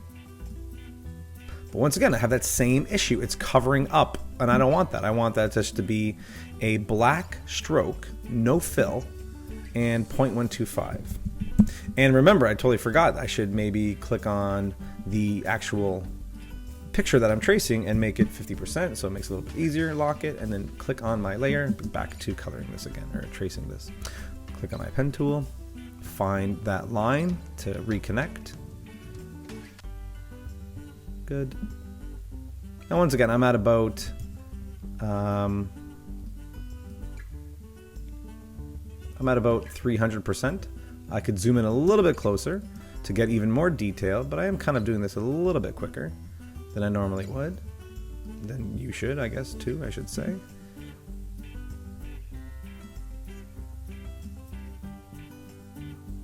Okay, are my smart guides on? No, they are not. So that would have been nice to line that up with, there it is. Okay, so now what I should do is kind of go back in and fix some of these problem areas. So the path has already been made. So let me fix this by changing up the control arms a little bit. Then I have to go back. If I have to go back in and add a point or do anything like that, totally easy to do. I could just go to my pen tool, right click, or just click long on it, a long click, and just click anchor point. I can make another anchor point or do whatever. But once again, the more anchor points, the less likely you're going to have less of a smoother line.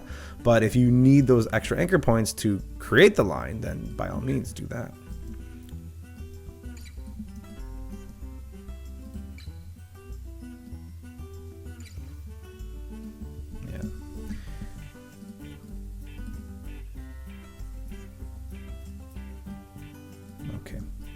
Okay, so same thing. I would just duplicate this, hold on Option, hold on Shift, right click, and I will reflect it.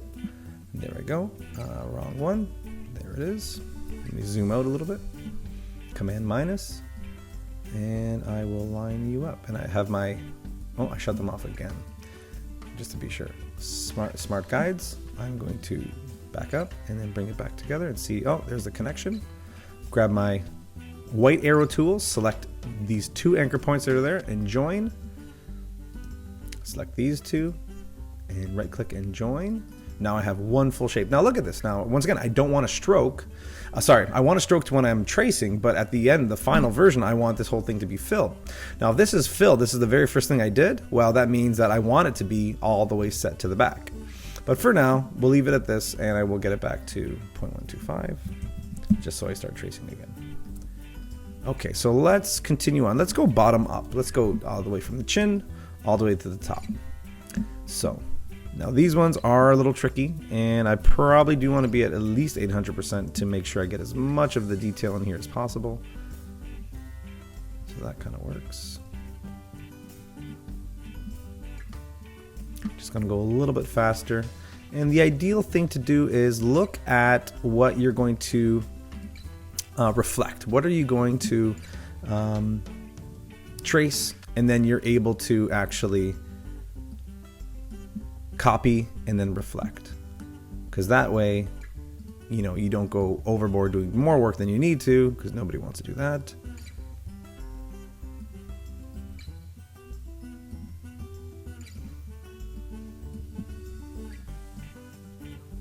And once again, a big part of this also is making sure your those curved lines are very smooth, that they don't have too much in them,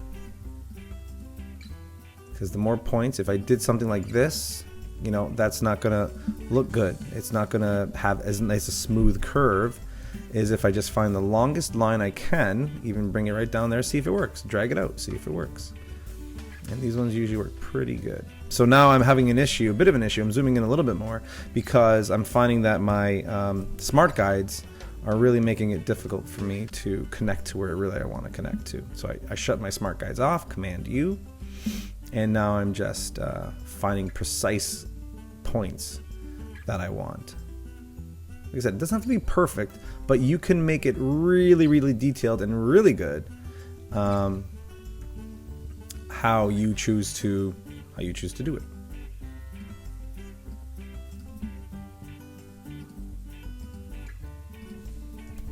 Now I feel I'm a little too close because I'm starting to trace pixels and not actually the line.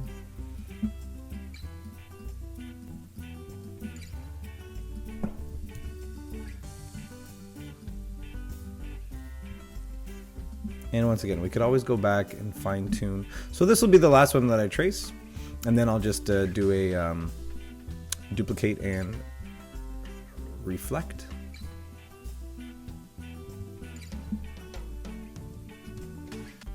And as you drag, and it goes really, really far. Now some cursors are really touchy, some are more sensitive and less than others. So if you scroll, and that happens, you might have to let go and then fix it after. So, you know, I can't see what's going on. So I'm just going to let go. I'm going to, you know, use my hand tool to bring it back up. I'll grab my Option tool to break that arm, bring it back, and then I can kind of play around there. Okay, these are looking pretty good. And once again, that's all now I need to do is take all these, duplicate them, hold on Option, hold down Shift, and then I'll just go to right click and reflect. And now I could just line them up here. and they're already kind of lined up pretty good. Now, worst case, once again, if I have to, they're not really lined up perfect because the way I may have duplicated, I can move a few things here and there, change up a few things, just reposition this one if I want to, however I want to do that. But once again, you should give it a little bit more time and detail. But in the meantime, that's looking pretty good right now. Next, what I'll do, I'll just do these little shapes here. And see how these goes. And now I can see that once I do one shape, it's very similar to a lot of these other shapes. There it is. So now what I could do, you know what I'll do first? I will make one. I'll duplicate this and I'll size it up. I just scaled it down. The easiest way to scale it down is to grab that bounding box, make sure you have your black arrow tool, and just bring it over. I'm just duplicating, once again, holding on Option, holding down. For this, I won't hold down Shift because it's not in line. And I'll just grab a bounding box with my black arrow and just kind of push it up. If I want to keep it proportional, I hold Shift. So right now it'll be proportional because I'm holding Shift. It stays in proportion. If I let go of Shift, I can stretch it any which way I want. In this case, you would need to not hold Shift because you don't want it in proportion. And my last one.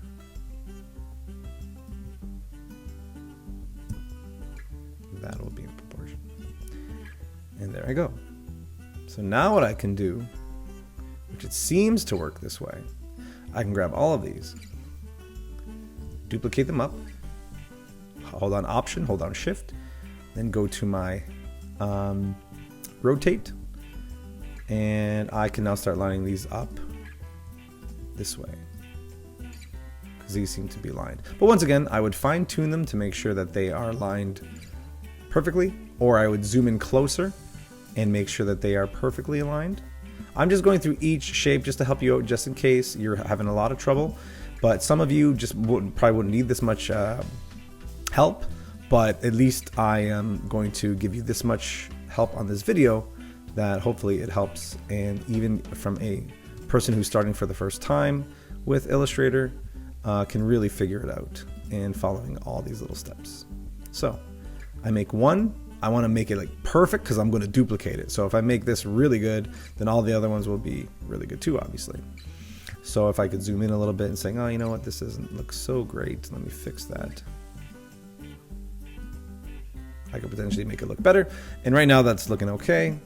And what I'll do once again, black arrow tool, hold down Option, hold down Shift, and just duplicate, and understand that now, okay, this one goes up a little bit, and I need to shrink it down proportionally, holding down Shift.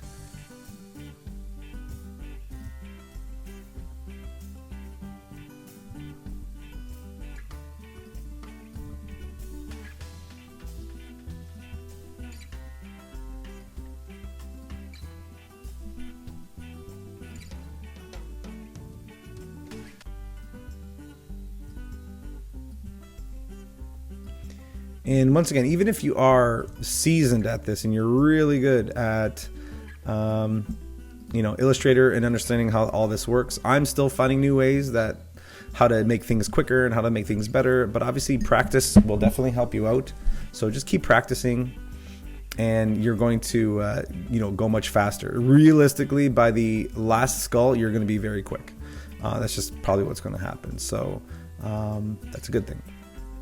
So keep playing around with this. Once again, I'm just going to select all these, hold on Option, hold on Shift, drag them up, go to my rotate. Once I get to that bounding box, hold down Shift to keep it in a perfect thing there. And what I'll do here is actually I'm going to align them all to the bottom. Align them to the bottom, and this way I can make it a little bit easier for me to adjust these as I go. The Align panel is definitely your friend.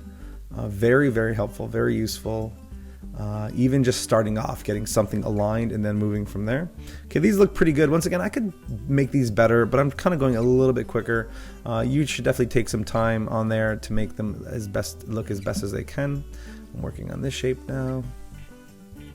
Once again, when there's a point, break that arm, bring it back to the anchor point.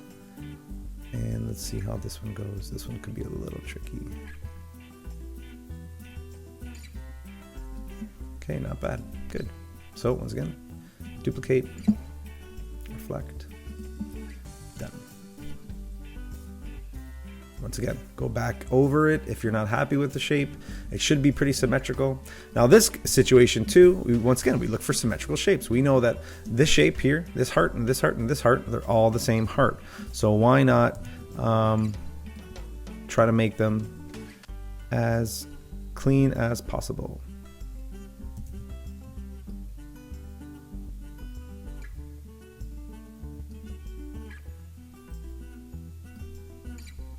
Now this is a little trick I learned from another thing that I did, and let's see how this goes.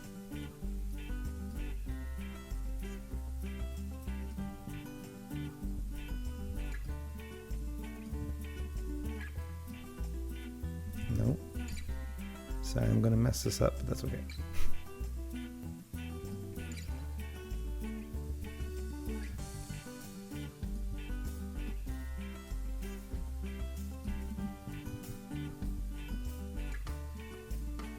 That's not what I want. Let me see if I can remember how to do this properly.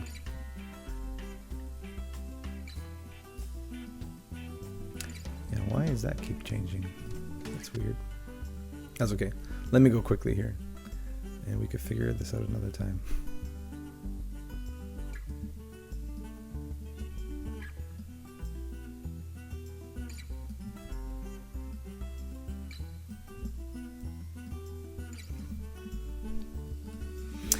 Okay, so I know that heart, you know, I could have made it a little bit better, but that's okay. I know it's the same as these hearts. So what I could do, I could fine tune it. Actually, you know what, let me do that. Even, I want to make this a little bit better.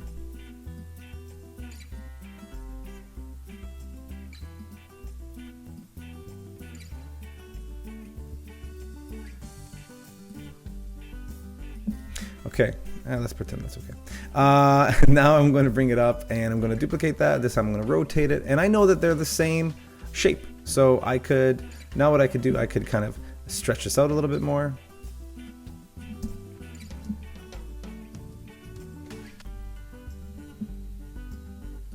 Make sure it fits better. If I need to move things over, I can. Right. Okay, and then also, once again, Command C, Command F. Oh, sorry, I didn't do that properly. Command C, Command F, and now I can just bring it up and make that fit a little bit better. And once again, if I have to play around with it again, I can play around with it again. Hearts are obviously a little tricky to do, but because they have, you know, full curves, really big curves, and they have a hard point right there. Something happened there. Oh, I see what happened there. Okay. Because these ones are not connected for some reason. I'm just going to do that. I don't know why they're not joined. I must have messed something up down there.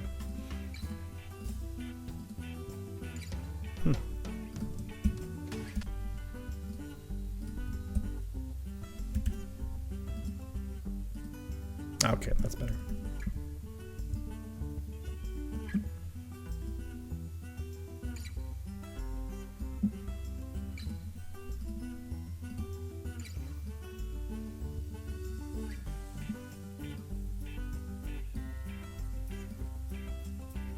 Okay, so once again, I would take my time on that, make it a little bit better, but for the most part, if I have to retrace it, I'd retrace it. But now I have my hearts, that's fine. And now I'm going to look at these little pieces over here. And once again, it seems to me that if I just trace one, maybe the other ones will look the same too.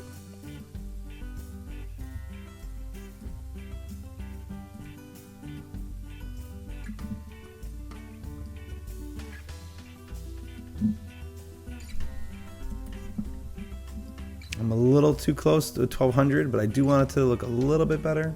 I feel I could smooth that out a little bit better. And once again, you could probably do, hey, hopefully you do even better than I do. Just take you some time.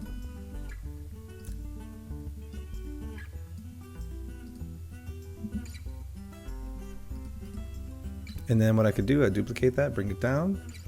And it seems, yeah, it fits right on, perfect. Same size, don't have to scale it down, don't have to do much to it at all, actually. All right, so if you take your time, as I'm not, really fine tuning one and then duplicating it, you're going to obviously be better off if you take your time really fixing one up really, really well, because then you know it's going to duplicate over and over. So if there's a mistake in one, there's a mistake in all of them. So it'd be best to try your best to really focus on one and then duplicate it. Okay, here we have our eye, and it seems to be a very odd, elliptical shape. So we'll see what happens here. So the fewer points, the better, the smoother it will be. And let's see how this goes. Not bad. Good. Now, obviously, when you do connect the shape, you got to be careful because it can create something you might not really like. So try to make it as clean as possible. There we go. Okay, now remember, this eye is just the exact same shape, just different colors. So just trace one, and you're going to be okay.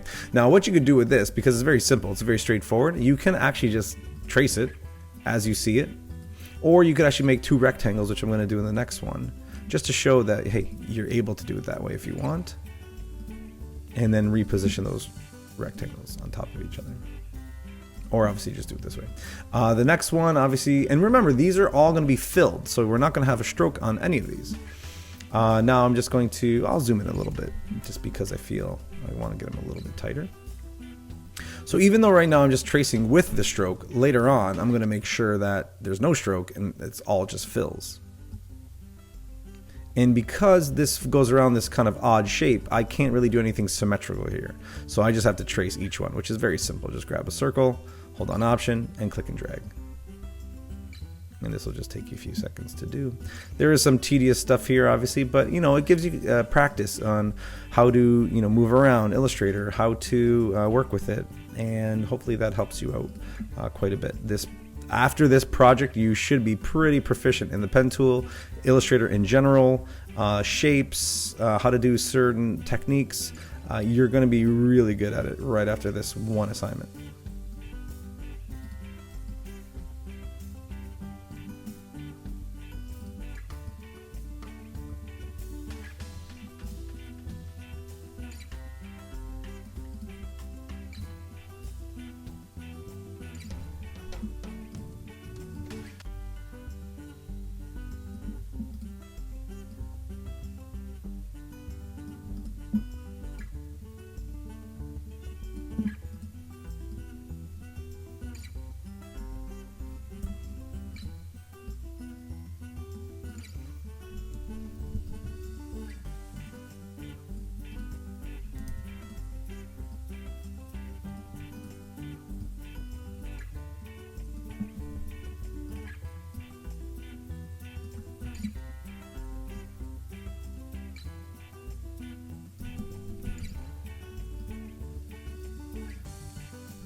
I don't know why this one's really bothering me, so I just want to fix that up a little bit better.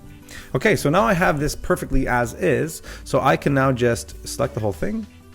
Now remember, I'm selecting other things too, so let me deselect those by holding down Shift and getting rid of them. And I see that, oh, the bounding box is around the nose too. Perfect, now I have all that. So, oh, I missed one down here.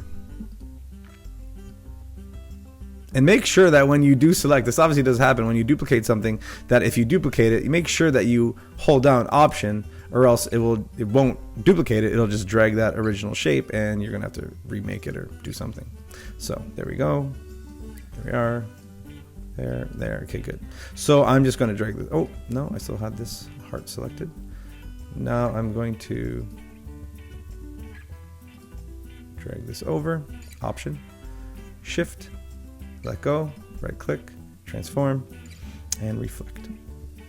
Okay, and now I'm just going to line that back up. That should line up quite nicely. If I need to fine tune anything, I can, which it looks like I might need to, move some of those circles around, but I think generally it looks pretty good. Let's see if this helps. Yeah, pretty good. I might have to move that eye down a little bit. And once again, with this, the X in there, kind of what I wanted to do was just show that, okay, you can make a rectangle, and then you can move that rectangle any way you want, and then fine tune it from there. You could actually grab the individual points or use the black arrow tool to just size it up. and Command C, Command F. If I do that again, which is just paste in place, well, now I have it there. Now you don't worry about the lines because once again, it's just going to be a filled object later on. There's not going to be any strokes in there. So I could fix up those circles, but as of right now, like I said, I'm not going to. I just want to show you how I would trace certain things. I'll look at this guy here.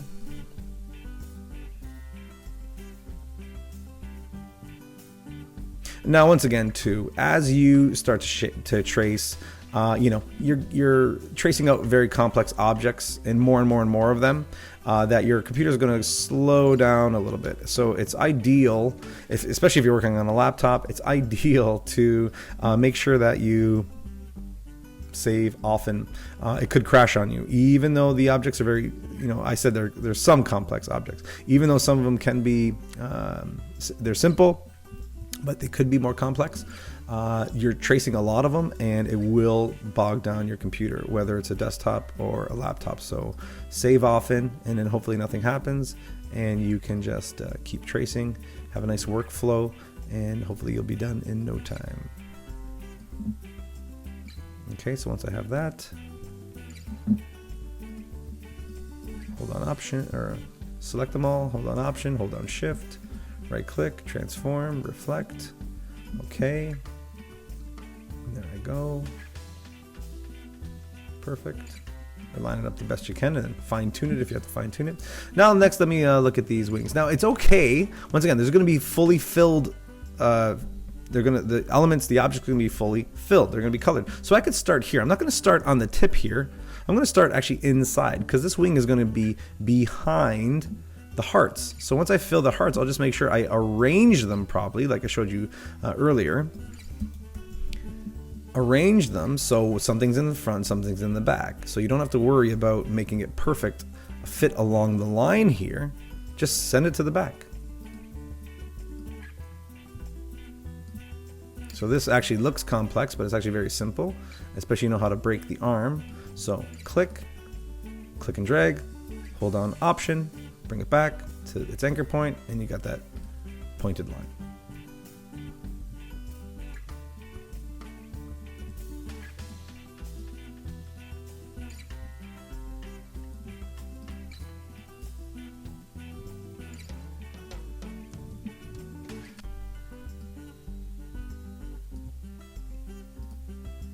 So I'm going to go inside a little bit more, and I can connect it any way I want. It doesn't really matter. This part is going to be hidden, so that doesn't matter. Once again, I'll just duplicate this. I don't have to do it again. If you really want to challenge yourself, by all means, trace it, the wing again on the other side separately. Do it a different way. That's totally up to you. But if you want to simplify it and go a little bit quicker, you can just duplicate elements, but you can totally not duplicate a single thing, and then just obviously do it on your own that way. It's up to you. Same thing here. I'm just going to do one. Once again, for some of these I should zoom in a little bit more, a little bit better, so I get that really nice curve, but I'm kind of going a little bit quicker right now. And what I'll do with this one, once again, the rotate tool, I'll make the pivot. I'll just click pivot there. And when I say I got to shrink it down a little bit too. Cool. Hold on Option, rotate it, pivot. Good.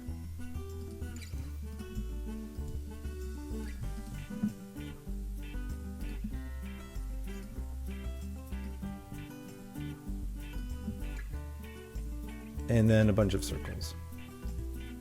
Now, once again, what I could have done with the eyes, grouped it. Grouping it would have been ideal, because now I can just play around with the whole thing or move the whole thing as is, and then I could always ungroup it, which is great. But for now, that's okay. Now this does seem quite symmetrical, so I could just trace out half of them, or at least most of them. Once again, I would probably zoom in a little bit closer to make it better. So that's probably all I could do right there. Cool. Hold on Option, hold on Shift, right click, transform, reflect.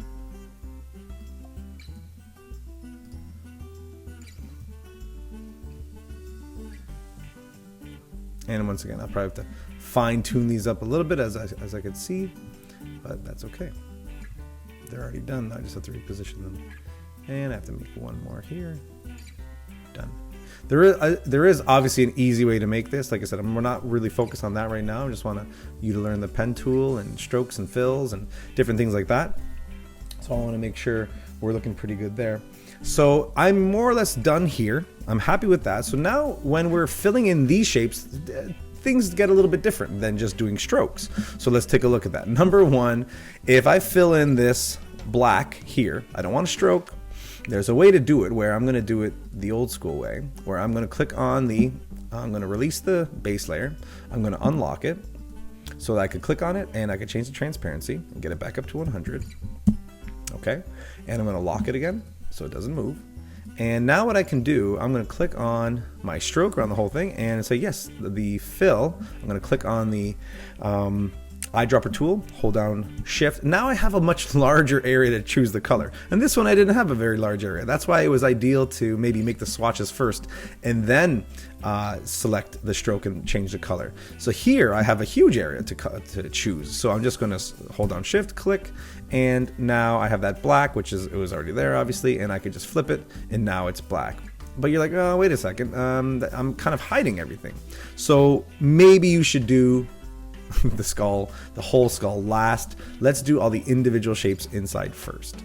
So what I'll do is I'll select these blue things, and because I already chose my colors, I already have my colors here. Let's clean this up a little bit.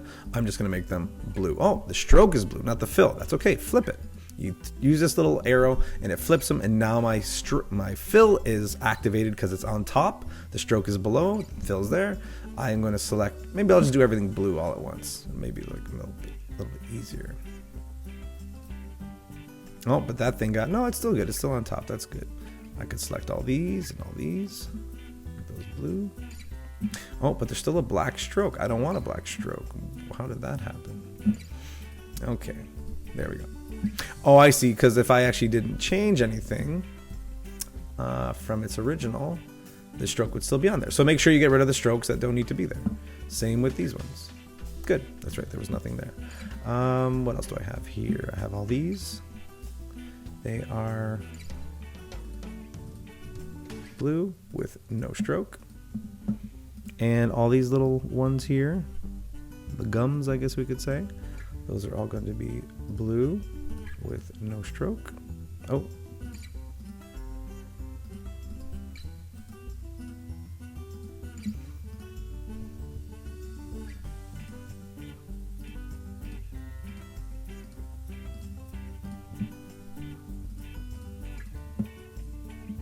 Now all these little circles, like I said, I could have lined up better, and I should have. So what I'll do, what I should have done too earlier on, was to group these, just so once it's grouped, they all get selected all at once by just clicking on one of them, and then you can color them much quicker. So let me show you that. So when I made these, if I were just to group them, Command G, and if I just color them once, then they all get colored all at once. And I'll do the same here, but this time I'm just going to do a quick grab. Make sure these are deselected, holding down Shift and deselecting, and I'll just make all these yellow.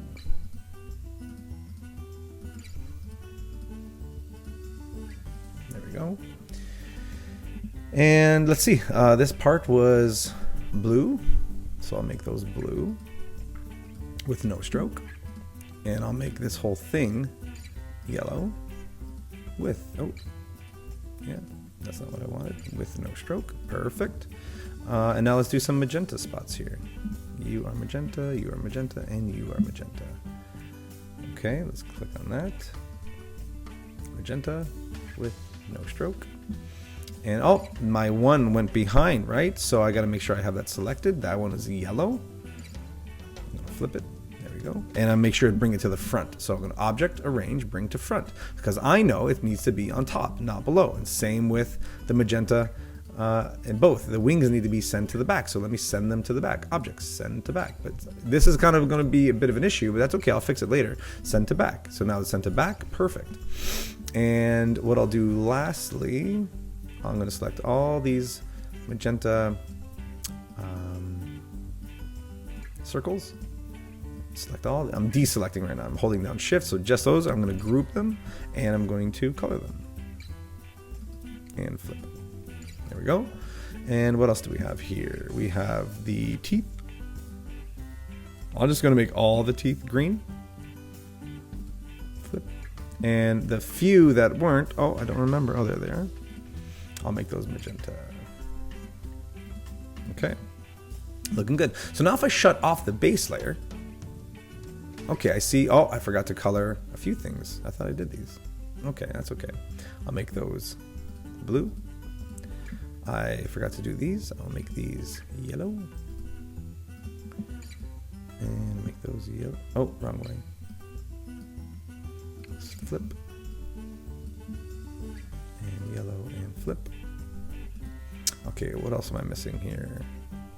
Okay, this needs to be yellow. Sure. Yellow and flip. What else am I missing?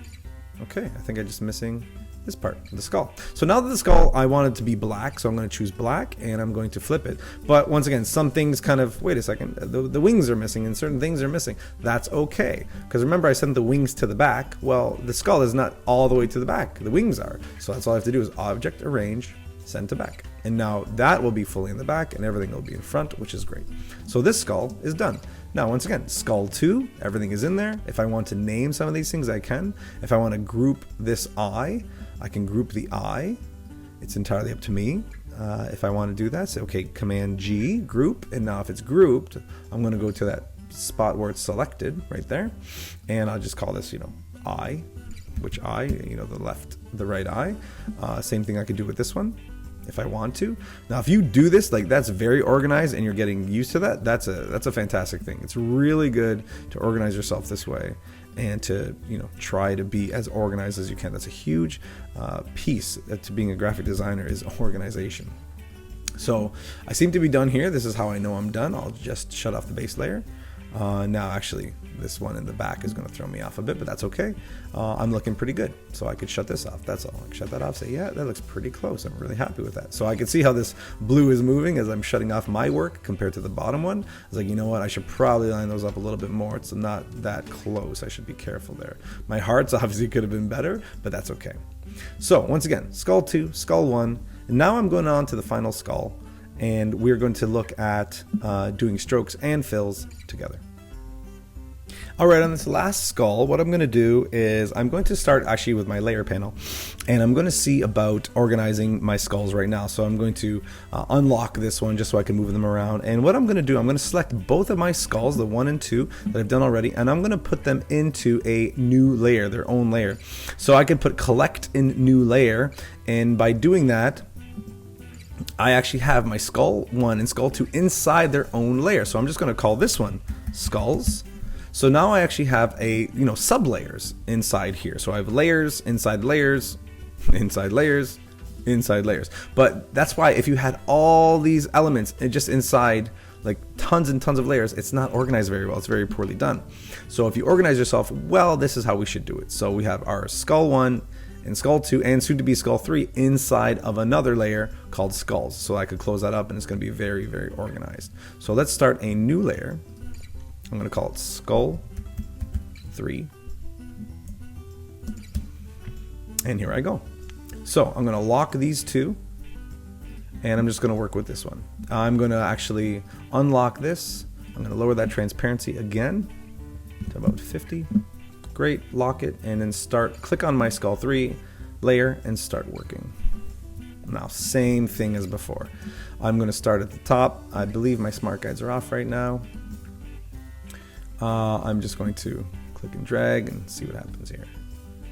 Now, from the last skull, I have my fill on, but I want my stroke instead. It keeps changing, 0.125. So really, you could color your artwork right at the very end. You don't have to do any coloring until you've traced everything first. It's entirely up to you how you want to do that. The steps might change, but the technique and everything stays the same. Maybe I want to zoom in a little bit more to get a little bit more detail here.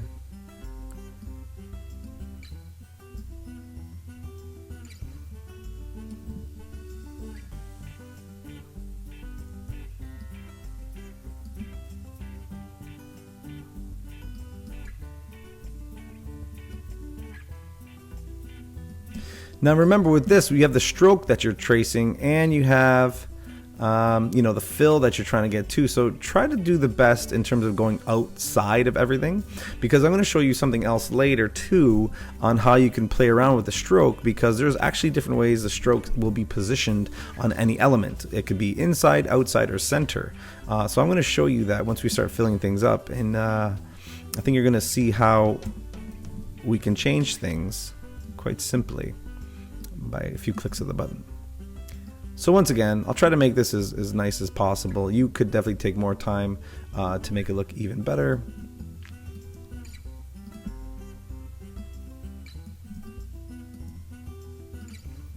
Because once you actually fill it and you take a look at it, you might be like, that doesn't look as good as it could.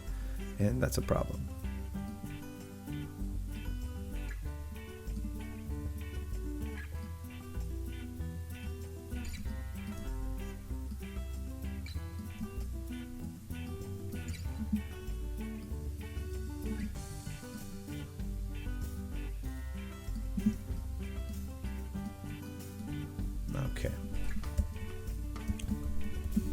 Okay, so same as before, I'm just going to grab that. I'm going to duplicate it, hold on Option, hold on Shift, and transform and reflect. And I will say okay. And I believe my smart guides are on again. Yeah, and I'm going to intersect it or join them. Hold down my white arrow and select both anchor points and join, and same down here. Select both and right click join. Perfect. Okay, there I go. I have one complete shape, and I can change the color of it later.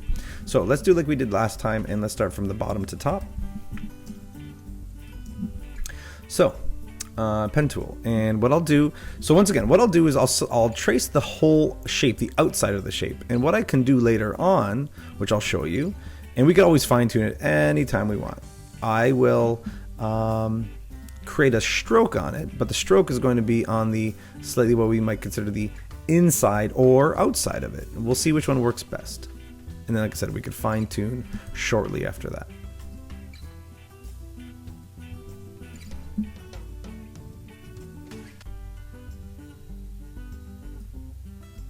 So once again, this smart guides sometimes are your friend and sometimes they are not.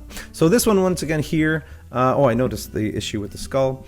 Maybe I need to bring that in a little bit. And once again, I can fine tune that as well if I need to. Okay, so I'm going to just duplicate this and shrink it down. I'm going to hold down Shift, keep it proportional, and see if I can line that up nicely. Holding down Shift. This one might not work out. I might actually have to, yeah, you know what? I'm going to have to trace all three of these and then I'll flip them over, and that's okay. More practice, I get even better.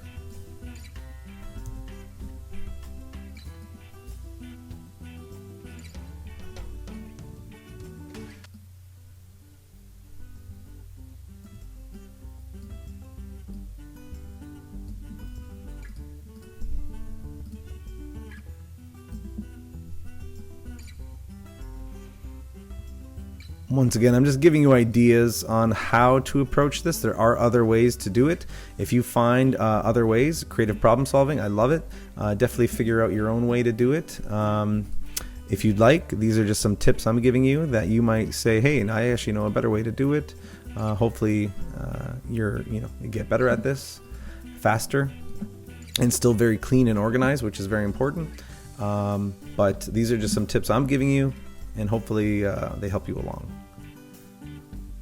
Okay, there we go. So those are pretty good. Like I said, I could fix these up much better. I'm at 600%, so if I went 800, I could definitely clean that up. If I want to go even zoom in a little bit more to make them better, I definitely could. But like I said, I'm going a little bit quicker than I should, but I can't be here all day, I guess.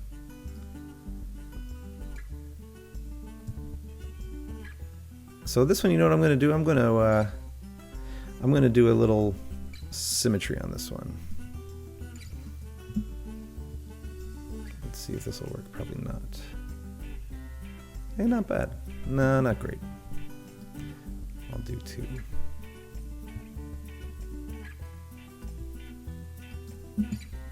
Okay, so now what I could do with this one is I put the line down there, which I didn't have to. It's okay, but we've learned that we could actually just select a line and delete it, which is totally fine. And now what I can do is I can take this and I can duplicate it and transform it, reflect, and okay. And what I'll do is I'll align it. Now this is going to be a little tricky too because it's not going to be perfect. Oh, let me bring my smart guides back on. That always helps me to connect these. There I go. So I'm going to select 2 anchor points and join, 2 anchor points and join.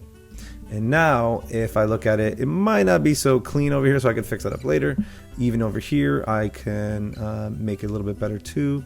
It's entirely up to me how I want to do that. I got rid of my smart guides again. So once again, you're not tracing out the yellow part and the orange part. You're not tracing out the yellow part. It's just one shape. And as one shape because we could add a stroke to it later. Now you could do that, but I don't recommend it. That's not part of what we're learning here. So I'm going to do another part here where I'm just going to trace half of it, and then the other half I will do a symmetry and reflect it. I'm actually going to escape. I'm going to start again here.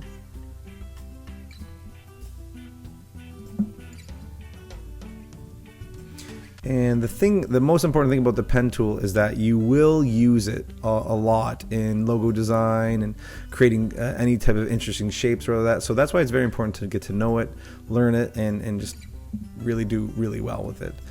So there we go. I'm just going to duplicate this, reflect. Okay, and what I can do again is turn my smart guides are on.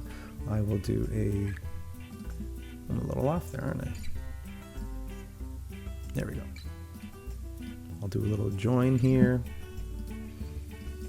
Yeah, there I was a little off. I could have come in a little bit closer. And once again, I could fine tune it, or I could just be like, oh, it's pretty good. But try to get on the outside of the entire shape because I'm going to put the stroke on the inside. Okay. Well, once again, I'll show you that in just a little bit. So let me trace one tooth and then I will be able to do the whole thing. But once again, let me trace the outside of a full tooth. These are very similar to the teeth we just did on the other skull.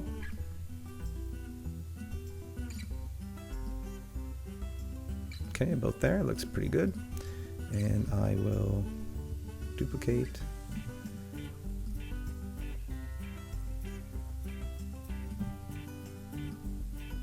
Holding down Option, holding down Shift, right? And when I scale down, I'm also holding down Shift to keep it proportional. And sometimes you just got to shut off that smart guide because it's just not helping us.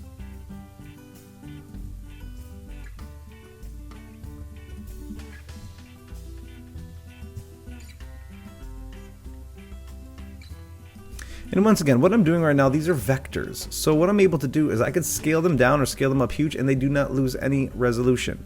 No quality loss, where on a, if you're doing a raster image, the pixels, they will lose quality, they lose resolution, they become blurry, they become pixelated. That doesn't happen with vectors. So it's very important to know what you're working with and how to work with it and what you think would be the best thing to use, obviously. So make sure that we know the difference between vectors and rasters and how to work with them. I'm just duplicating that, rotating it, bringing it up. It's really close. That's really good, actually. Okay, that's looking good. Now we have another heart-shaped thing here, which is probably going to throw me off again. That's okay. Let's see what happens here. That's okay, we'll fix it up later, because there's a few extra curves on this one.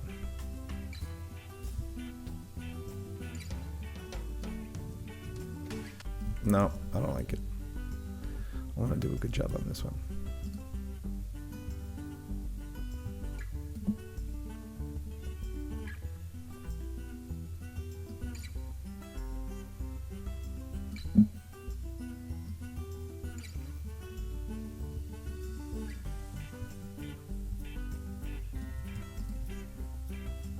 Now I could do a symmetrical one, but I'm just going to keep going.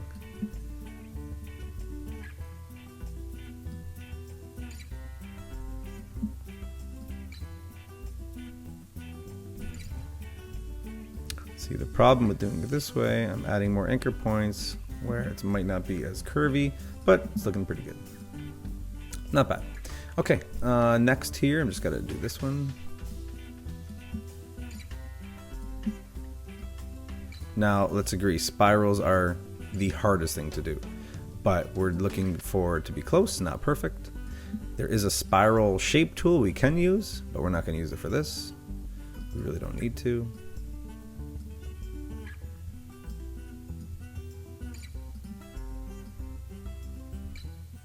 Once again, I could zoom in a little bit more, do a better job, and take my time with it, but moving a little bit quicker.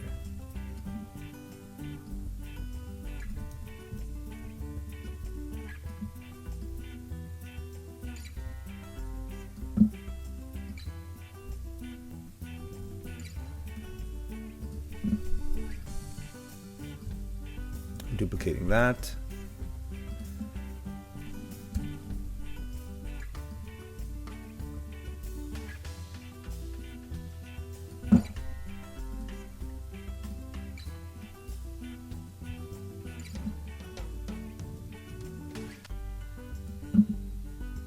Okay, so we'll just keep going here.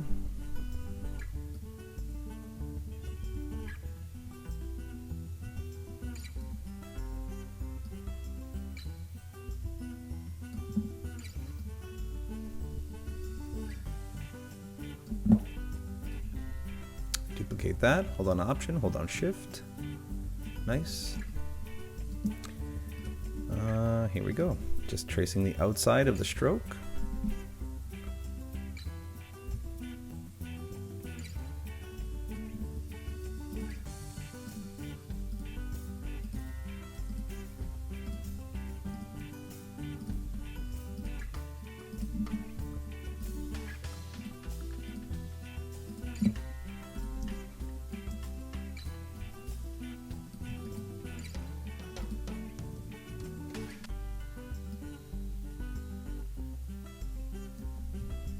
Okay, now the eyes, they're not perfect circles, so we will just play around, see what we can get here.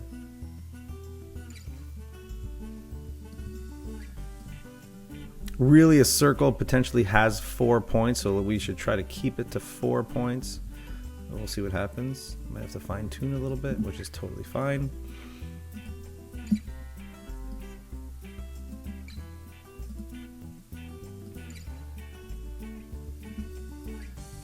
Okay, pretty good. Now this does look like a perfect circle, so let me grab the shape tool. Remember, holding down Option lets you drag it from the center. Holding down Shift keeps it perfect, proportional. And what I would do here, once again, there is a trick to rotate it in a certain pattern type way, but I am just going to actually duplicate these, or trace each one. It won't take long. Or I could take this one and just do a pivot. Once I do a perfect one, I'll line it up these 2 points here, and I'll just do a pivot point.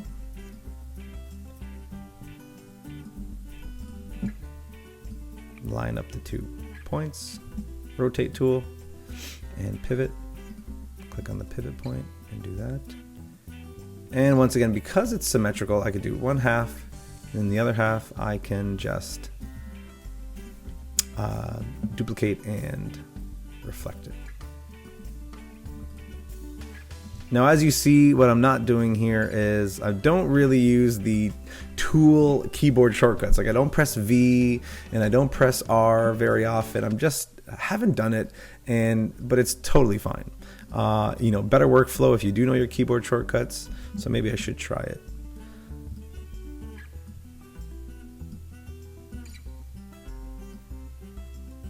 Actually, something happened there. Let me undo that.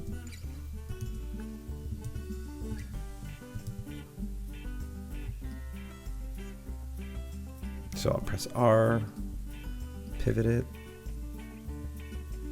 then I'll press V, back to the tool, then I'll press R, rotate tool. Okay, we're looking pretty good here.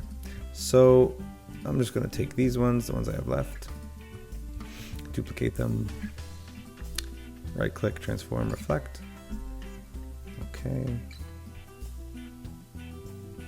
And there we go. And once again, I could just fine tune them. Now I know for myself that these are all the same. So maybe what I'll do is I'll group them and I will bring them over here, rotate, no, sorry, reflect. And there we go. And once again, if it doesn't line up perfectly, it does not line up perfectly at all. So I did do different shapes here. Okay, cool. That's okay. So I'll ungroup it, which is a Command Shift G, or obviously ungroup here. And I'll just line up this one because I know this is symmetrical. And then I can just trace this one out separately.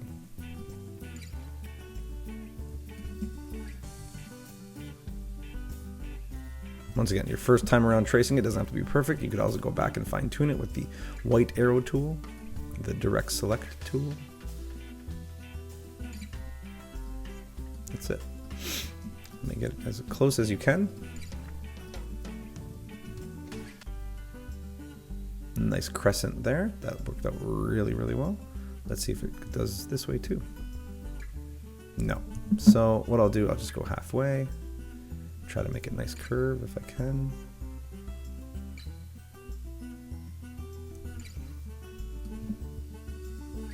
Okay, not bad.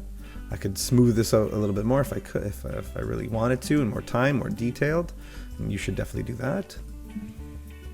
I'll reflect this.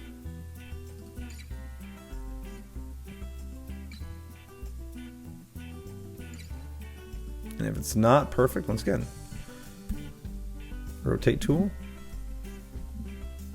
pivot, move it. And if you need to fix it up, fix it up. It's not always going to be perfect when you reflect it. So just little tiny fixes and it'll be so much quicker than retracing it, potentially. Okay, and I got some circles here.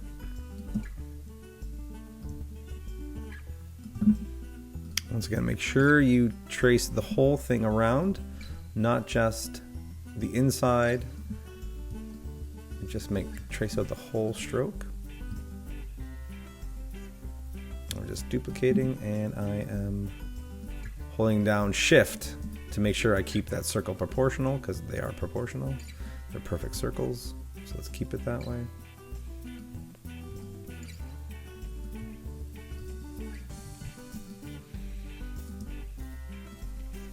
These potentially look like they're the same size, but once again, if I don't want to, I can make them separate instead of just copying something else.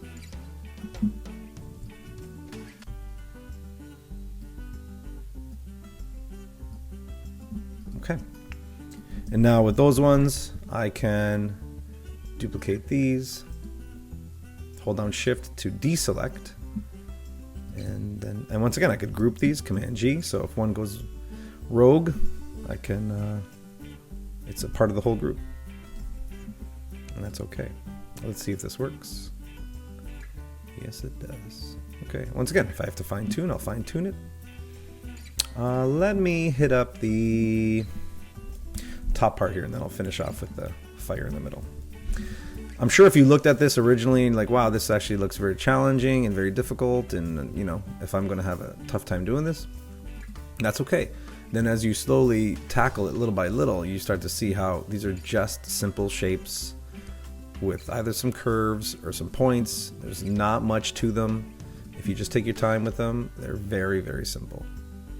Well, they just take a little bit of time to work with, but they're manageable.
All right, so now I'll look at these pieces on the side, and I believe I'll probably have to trace out a full set of 3, like I did at doing the chin.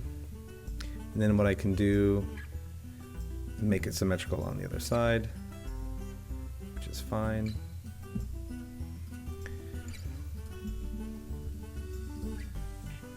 Once again, I feel I'm going a little quick here, so if you need to take some time, take some time. If some things just aren't working out for you, go back over it, delete it, see if like, okay, let me try it again.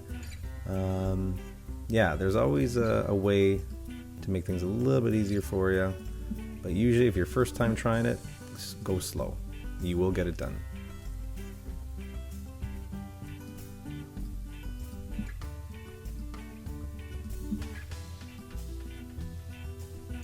Okay.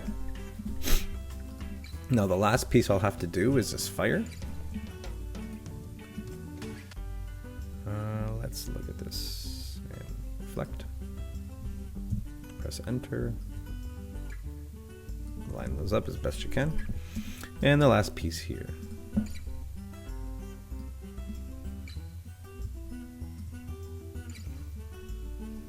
Once again, it's not going to be perfect the first time around, so I will do my best. Especially these little grooves here, it could get a little tricky.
So I'll go back over and try to fix up some spots that I'm not happy with.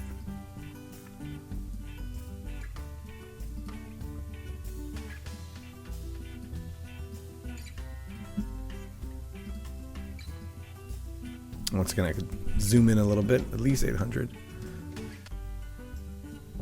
And make sure that my smart guides are off, so I get a little bit more precision.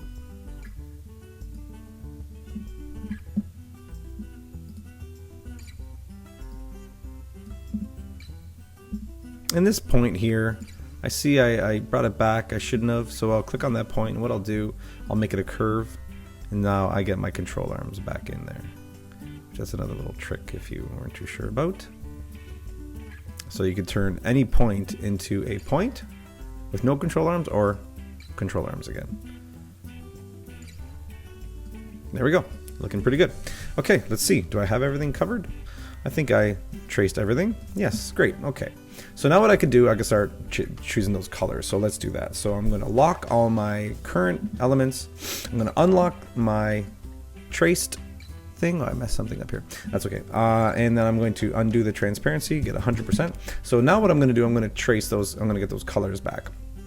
So the way to do that, once again, is to go to my swatch panel, go to my eyedropper tool, click on a color, or sorry, shift click. So hold on shift and then click, and then pick that color. Say, yeah, I want to add it to my swatch. Great, it's a global color. It's CMYK.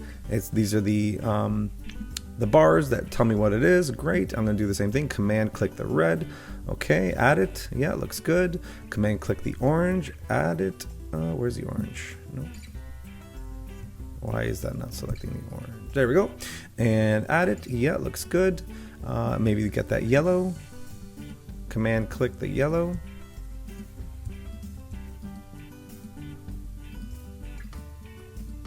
Not sure why. There we go.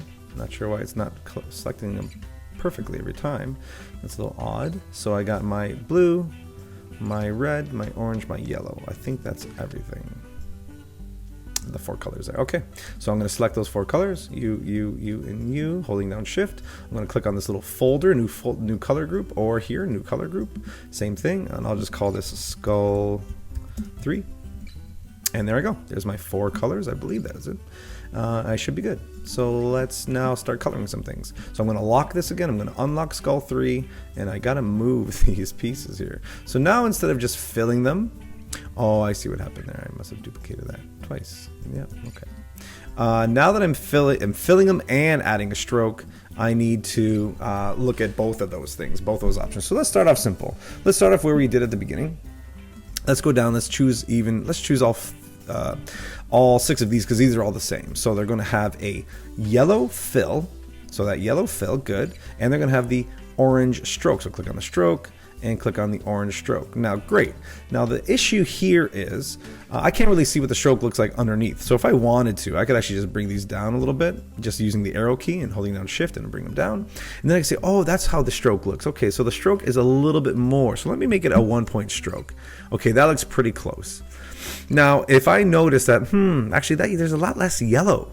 This has a lot of yellow. So what I could do here is the align stroke. So we could align stroke to the center, which is the default option. So it aligns the stroke to the center, meaning that if the box, actually let me show you this way. I have a box, and that's how the stroke is set up. And let me change the color of the of this to a something other than, let's go like a light blue or something like that. Okay, good.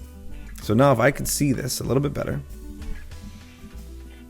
Okay, so the stroke is on, let me make it even bigger. The stroke is on the center of the line. Some is on the outside of the box, some is on the inside of the box. So the stroke is in the center line of that box. If I make it so that the stroke is on just the inside, look how the stroke comes on the inside of that box. And here's another one. The stroke goes on the outside of the box. Okay, so here's my box. Now it's on the outside, the stroke's on the outside, the stroke's on the inside, the stroke's on a little bit inside and a little bit outside, which would be considered the center. Okay, so that's how that works. So let me actually take these and do the same thing. So let me say, you know what, I think it's going to be on the inside. Yeah, it looks like the inside. So that's how it works now. So I'm going to bring that up. And if I shut it on and off, yeah, that looks really close and really good. Okay, so that's what we're looking at here. So same with this one. I see that the fill is going to be this darker red, and the stroke is going to be, click on the stroke, activate the stroke, it's going to be that yellow.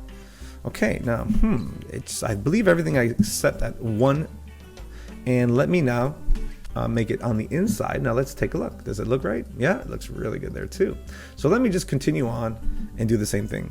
Now, obviously, as you notice here, as I click on something here, it goes to color. So what we could do with that, we could just move color outside of swatch, because it's actually kind of swatch we want to have more use out of. So let's just click on that. So when I click now on fill, I can go straight to here, and I can go straight to my stroke and say it's going to be 1 point, and it's probably going to be on the inside. Okay, there we go. If I select, now I know how we're kind of covering things up a little bit. So the ideal thing to do would be do the things that are on the front, do the skull last and stuff like that. So if you don't remember what these things look like, okay, it was a yellow fill and the blue stroke. Okay, so I'll do that again. Yellow fill, and the stroke was blue, and I'll make 1. And this time I believe that these ones look okay. Like I said, you might have to work around it a little bit. I'm still going to actually go inside. You know what? I think these are inside. And once again, these are all the same, so I probably should have grouped them. So let me group the teeth. And once again, right inside here where it shows me where they are grouped together, where that is going to show up here. Where is it? There, right there. I can call this teeth. I could label everything: nose, eyes, cheeks, chin, head, or hair, or fire, or whatever. You could label every little thing in here, and it'll be so organized, and it'll be so much easier to find things when you start looking around at your layers. So even though this is your tracing work, when you make your own, you should definitely want to try to label everything really, really well. Okay, so that was that, but these ones I feel are on the inside too, and if I turn them on and off, yeah, it's a little bit closer. That looks a lot better. Cool. Okay, so same here. You and you are the same. So the inside is orange and the stroke is yellow, and it's probably an inside, and make sure it's 1 point. I think all the strokes are 1 point.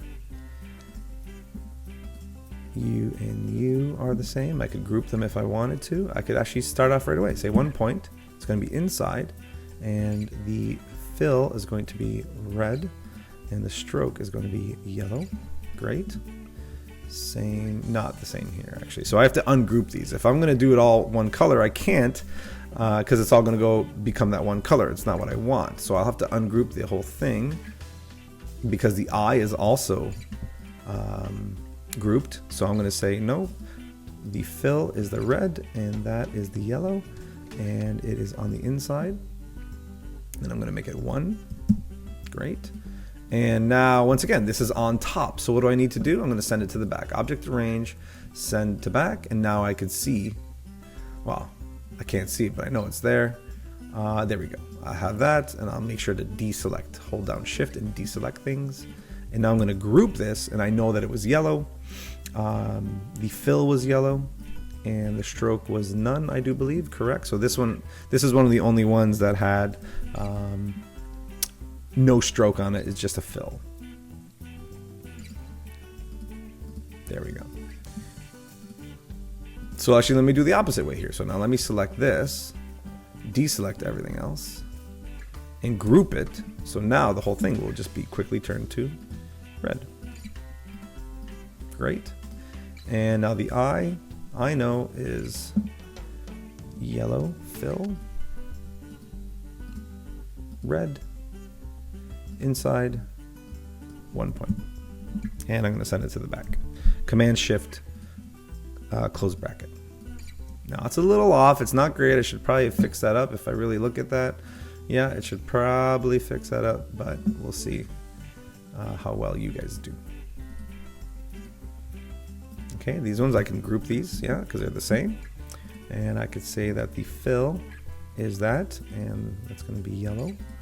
And once again, inside, 1 point. Turn them on and off to see. Oh, no, it's not. The fill is incorrect. The fill is actually orange. There we go. Yep, looks good. Oh, I skipped the nose. So maybe I shouldn't do the nose first. I'll probably do the inside elements first.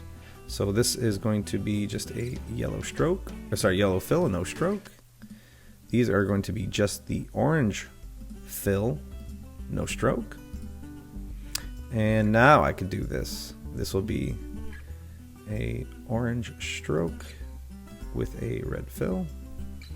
And once again, I'll do 1 and inside. Yeah, as you can see, these could be much cleaner, so there is an issue there, but that's my problem. I'd have to fix that up. Yours hopefully will be much cleaner. I'm going to take all of these because they're all the same, including this one, minus the skull. So I select all those. I can group those. And once again, you, and 1 point and inside. Oh, I accidentally grouped this one too. Not what I wanted. I'll group those together. I'll group these together. Good stuff. So just to select them all, very simple. I could select this one too, Command G, and I will color these ones. This is the red stroke, yellow fill, 1, and inside. Great, same with this. I probably could have grouped those with these too.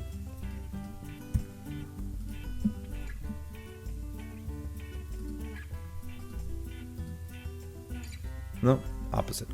There we go.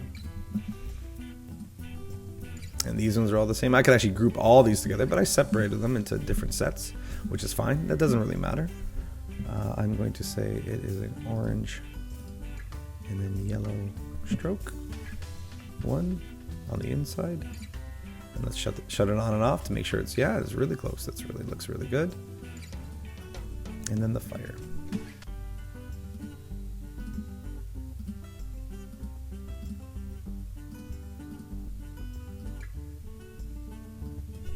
One. There we go. And let's see, did I get everything? I don't know. Yeah, and now just the skull. So the skull has its blue fill and red stroke. And let's do one. And depending on how I did it, if I need to move it out, I may need to say on the inside or on the outside, depending on how I actually traced it. But I think it should be good there. Okay. Let's see how this looks. Oh, so once again, I send some things to back, which I shouldn't have. So make sure that you click on the skull and send it to back. Object arrange, send to back. It should be the thing that's in the furthermost background. So therefore I have this looking and it looks really good. So I'll shut it on and off, make sure I traced everything. Yeah, I guess my fire could have been a little bit better, but that's okay. That's not too bad. Okay, good. So there is our final skull. We dealt with our stroke, we dealt with just fills, and now we dealt with strokes and fills, how we organize them in layers, how we color them, how we add to the swatch panel, the transparency, the locking, a lot of different things there. All right, on the last part here, we're going to look at the artboard number 2, which is going to have your custom work, and we're going to look at the patterns. So really the custom work is entirely up to you. You can borrow anything of these elements or these and place it here, make your own skull, your own, anything you want. You want to get some inspiration from online and other Dave the Dead or Sugar Skulls or anything like that. Any other types of vectors or different things you want to try out, by all means do it. So I had one here that I tried just to give you an idea. Now, realistically, I definitely want you to play around with color, but I do also want you to understand that, you know, black and white does work as well, so some good contrast. So I'm just placing that in here. But what I want you to do with this as well is make it its own, on its own layer. So as you noticed, what happened here, I copy and pasted it from another file that I opened up. And when I did that, I placed it in, and it's all grouped together. It's all on one color blue here. And if I look at that, I'm like, oh, okay, it's in this file, which is fine. It's like, you know what? I don't really want it to be on that. I want it to be on its own layer or its own grouped layer. So what I'm going to do, I'm going to make a new layer, and I'm going to call it custom. And this is my custom skull, and this is the way you really should organize yours as well. So what I can do to actually move anything from one layer to another is very, very simple. Select the thing you want to move onto a new layer. Look on the layer panel and see we have these little blue squares. So this blue square, they're actually the same. This one is signifying that this is the layer, the actual thing that's going to move, or that's where it is. This is that grouped layer. It's showing you this is where it is as well, kind of idea. So you could take any one. So I'm going to take this one right here, and I'm going to click and drag it and move it and see what happens there. When I move it up, it changes color and it goes to the square here on this new layer that I want it to be on. That's it. Now all this content or whatever I wanted is now on this new custom layer. So if I shut it off, only that's shut off. If I shut this one off, only, well, let's shut this off. Only those things are shut off. Now let's pretend for whatever reason, I want to take just this fire. Let's pretend. I want to take just this fire, I want to move it to another layer. Accidentally, it was on skull 2 for some reason. Let's just even try that out and see what happens. It was here.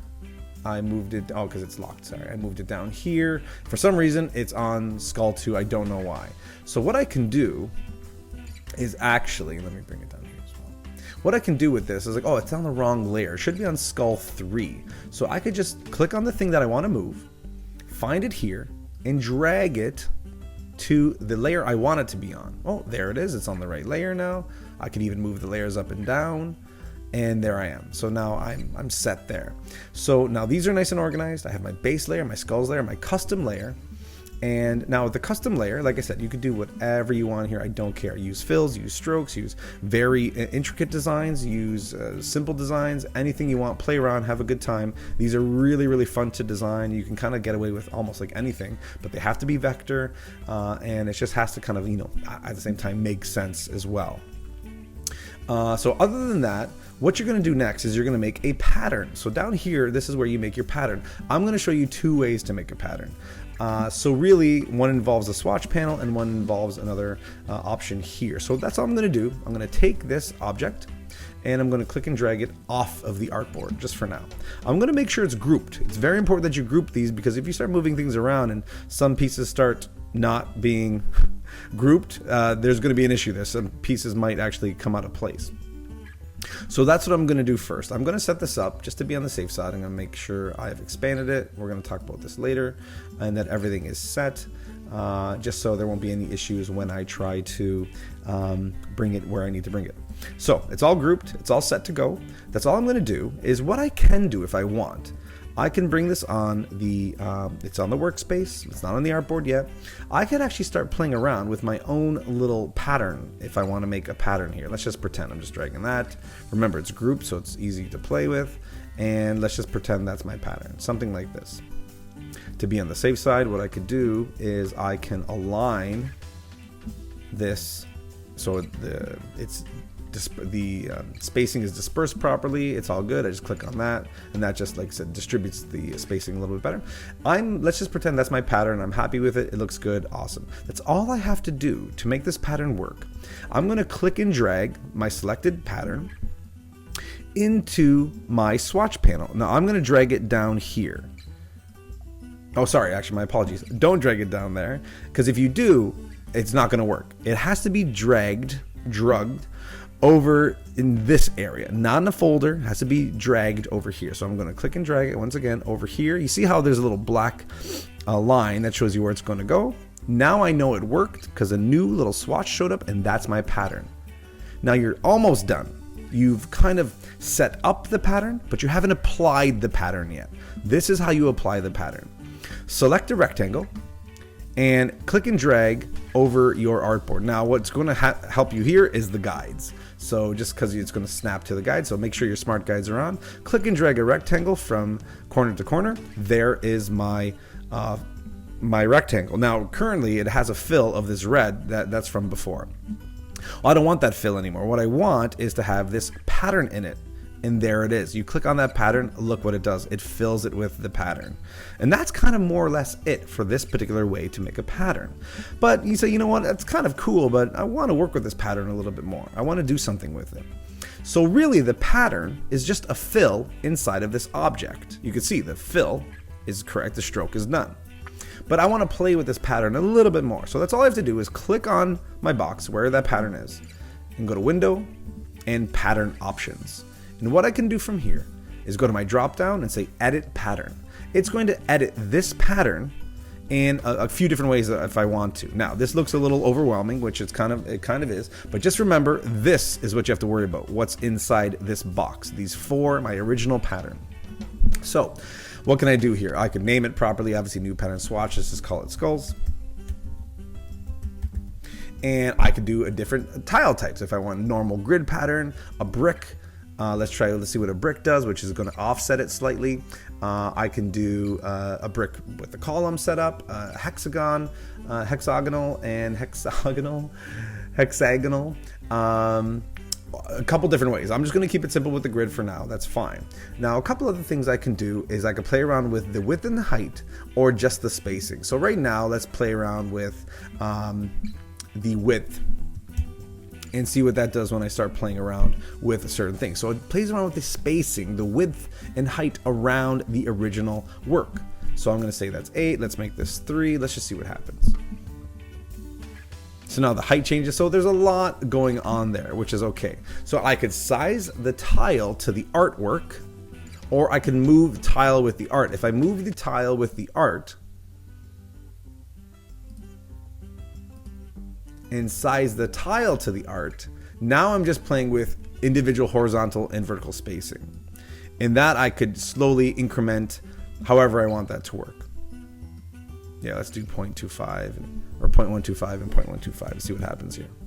It's going to offset it just slightly, so it's not really touching anymore, but it looks pretty good. So you have a lot of control over how your pattern is going to look. You could do some overlaps. You could actually say, I want more copies of it.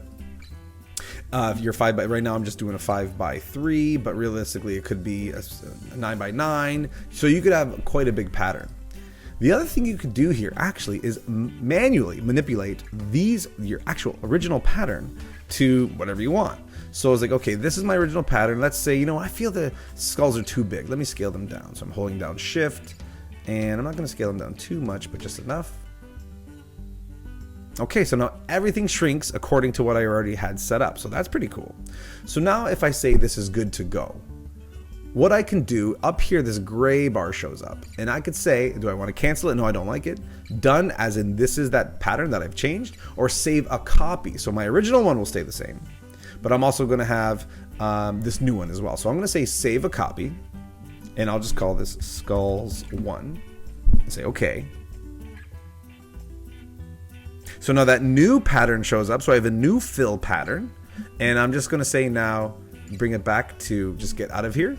So now I have this new pattern, and I can play around with it this way, whatever I want to do kind of idea. Now I can move it around. I can rotate it if I want to. I can go to Object, Transform, Rotate. And if I rotate it, look what happens. I could actually have the option to, you could rotate any object. But this one is different. I could rotate Options, Transform Object. No, not this one. I just want to transform the pattern inside of the rectangle, or inside of the square, inside of this object. So I could rotate that any way I want.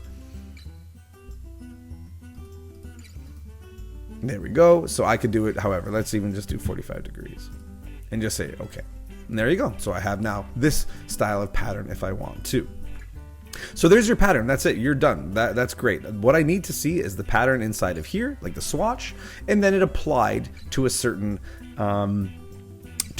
object, which would be this 5x5 square. The other way to, if you really wanted to, say, you know what, I don't want a whole thing. I just want to put one skull inside my swatch. Okay, there it is. And I'm just going to, actually I'm going to move this over because that's a pretty cool pattern. I'm going to say, you know what, I just want to put this one skull in there, but it's going to repeat it for me. That's what the pattern does. It just repeats. So if I want to now go back to Pattern, Options, and now play around with this pattern, Edit Pattern. Now I can play around with this. I say, you know what, it is still a little too big. I should have grouped this, actually, my apologies. I grouped it. It is still a little too big. I'm playing around with that. And I can, play around however I want to in this situation, okay? So there's still this way that you could play with the pattern and its spacing, however you want to do that. And I'll just say, save a copy, skulls 2, okay? And just go back. There we go. So now I have a few different patterns. One was actually made by a little pattern I made, and one was just the actual one skull, and it did it kind of for me, which is kind of cool. The other new way we can make a pattern, which I'm going to show you here, I'm just going to drag this off, is, I'm going to clear this out, no fill, is this way, which is pretty cool. Object, Repeat, Grid. So let's try this out. So I'm going to go Object, Repeat. I'm going to take one object, and I'm going to place it on top of here. Let's make sure I group this properly because it wasn't grouped before. Command G. And I'm going to Object and Repeat Grid. Now look what happens. It makes its own little box for me, which is great. It repeats it automatically for me. Let's agree that's what a pattern is, a repetitive pattern. Repetitive, it repeats an object. I'm going to shrink it down to the size I want that's going to fit this. Now, if I use the bounding box corners, it shrinks it proportionally. If I use these pieces, it actually will just increase the height or the width. Right now I'm increasing the height, and that's going to be to fill that 5x5. And from here, I could play around with spacing here. My horizontal spacing, if I want it to be further out for some reason. If I want it to be my vertical spacing, if I want it to be longer that way. Now, this is manually doing it. Obviously, if I wanted to, I could actually do this a little more specifically. I can get into Repeat and click on Options. And right away, it's going to show me the grid option for repeat, the options for the grid. So I can actually be a little bit more specific, say, okay, let's do 0.25, let's do 1.25. And then I could actually do some flipping around here. I could play around too. I could say, okay, grid type. I'm going to create it so now it offsets it like that brick pattern, and this offsets it vertically or horizontally. I can flip the rows, and I can flip the columns. So there's quite a bit you could do here, a lot of good control here. So this is another way to make the pattern, which I would be totally fine with if you submitted this as well, and how this can be done using either the pattern option here under window, or using the repeat option to make your pattern. A few last things I want to mention here. Now that I have created everything, what I want to do now is obviously put this on its proper layer. And as I've noticed that I only have a few layers here and they're not all perfect yet. So that's okay. So what I'll do, I'm going to put the skulls at the very top. So skulls on top, there we go. I can just click and drag and you can move them around. Custom is in the middle, so I'm just kind of lining them up as the same way the artboards are. So I have my traced, my custom, and my pattern. So I'll do the same with the layers. My trace, skulls, my custom, and now my pattern. So my pattern doesn't have its own layer yet. So I'm gonna just click on a new layer. I'm gonna call it pattern. And remember how we can do that. So I'm gonna click on my, actually no, I'm gonna click on everything, all my patterns that I've made. Now you could just click on the one that you have or whatever you chose to do. I happen to have these few things here. And all of them are in here. I don't have to open up the drop down and show every little thing I have there, because all these pertain to the pattern. So what I can do instead is just close that sub layer and or close the layer so I don't have to look at all the sub layers.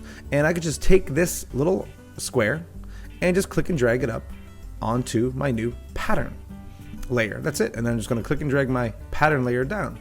And there I go. That's it. I have my skulls layer.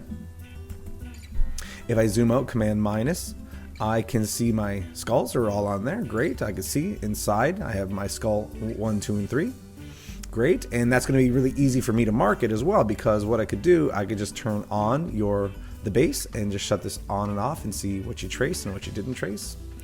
I have my custom layer where just my custom work is, and once again you can have a lot of different work out here. If you wanted to try like a certain type of eye and it worked out or didn't, you play around here and say, yeah, I like it, I don't like it, and then your final version you'd put actually on the artboard. So that's totally fine there. And just to be on the safe side, you might want to align this perfectly center inside of your artboard. So I would just select this, it's grouped, so I would just press make sure that it's aligned to artboard. So this little piece here is going to help you. Click on this, you can align to selection or align to artboard. Here I want to align it to artboard. This is also available on your align panel down here, align to, and you can align to artboard. And I'm just going to say center it, and now it's perfectly centered on that artboard. And now that all these things are here as well, I have my pattern. I can shut that on and off, and just the things related to the pattern layer will be turned on and off. And my base layer, I want you to keep that there. You could have it locked, which I recommend you do. You don't have to have it turned on, but it will be there because it is embedded, just like that. One last thing I want to show you, just another way to play with the tools here. We've used a few tools in this particular assignment. Our black arrow, white arrow, we've used the pen tool obviously, and our rotate tool, a few others, but just want to show you the pen tool. So some of these tools have this little triangle right next to it. That just means there's another subset of tools underneath that are very similar. So the pen tool, what you can do to access it, right click, or you can do a long click, and it'll show you that. And right over here, it shows you all the tools that are inside the subset tools. But you could actually also make them visible by clicking on this arrow here. So this arrow here will actually make a little area for all the tools, all those subset tools. So you could quickly access the add anchor, the minus anchor, and the anchor point tool. So to convert points to curves. So there's that option as well. So if you ever wanted to, you say, you know what, I want to have all these available. So that's the reflect tool, which we used a lot of in this. Instead of having to right click and do that, you could actually use the reflect tool, but I still do prefer right click and transform. But if I want to, I could just reflect and play around with that. But I'm not a huge fan of using that too often, just because rotating it around, that's fine, but like I said, I just like that control using the transform, right click, transform, and working with it that way. And that is it. So hopefully this helped you. I know it's a very long video, but you could pinpoint where you want to go, what you want to learn, go through the whole video if you'd like, but hopefully you'll have a better understanding of how to trace and how to work with the vector tools, so you won't have to actually go through the whole video unless you get caught up on one part, like, oh, how did he do that? Or what should I do here? What's the problem solving? And hopefully you'll be able to figure that out.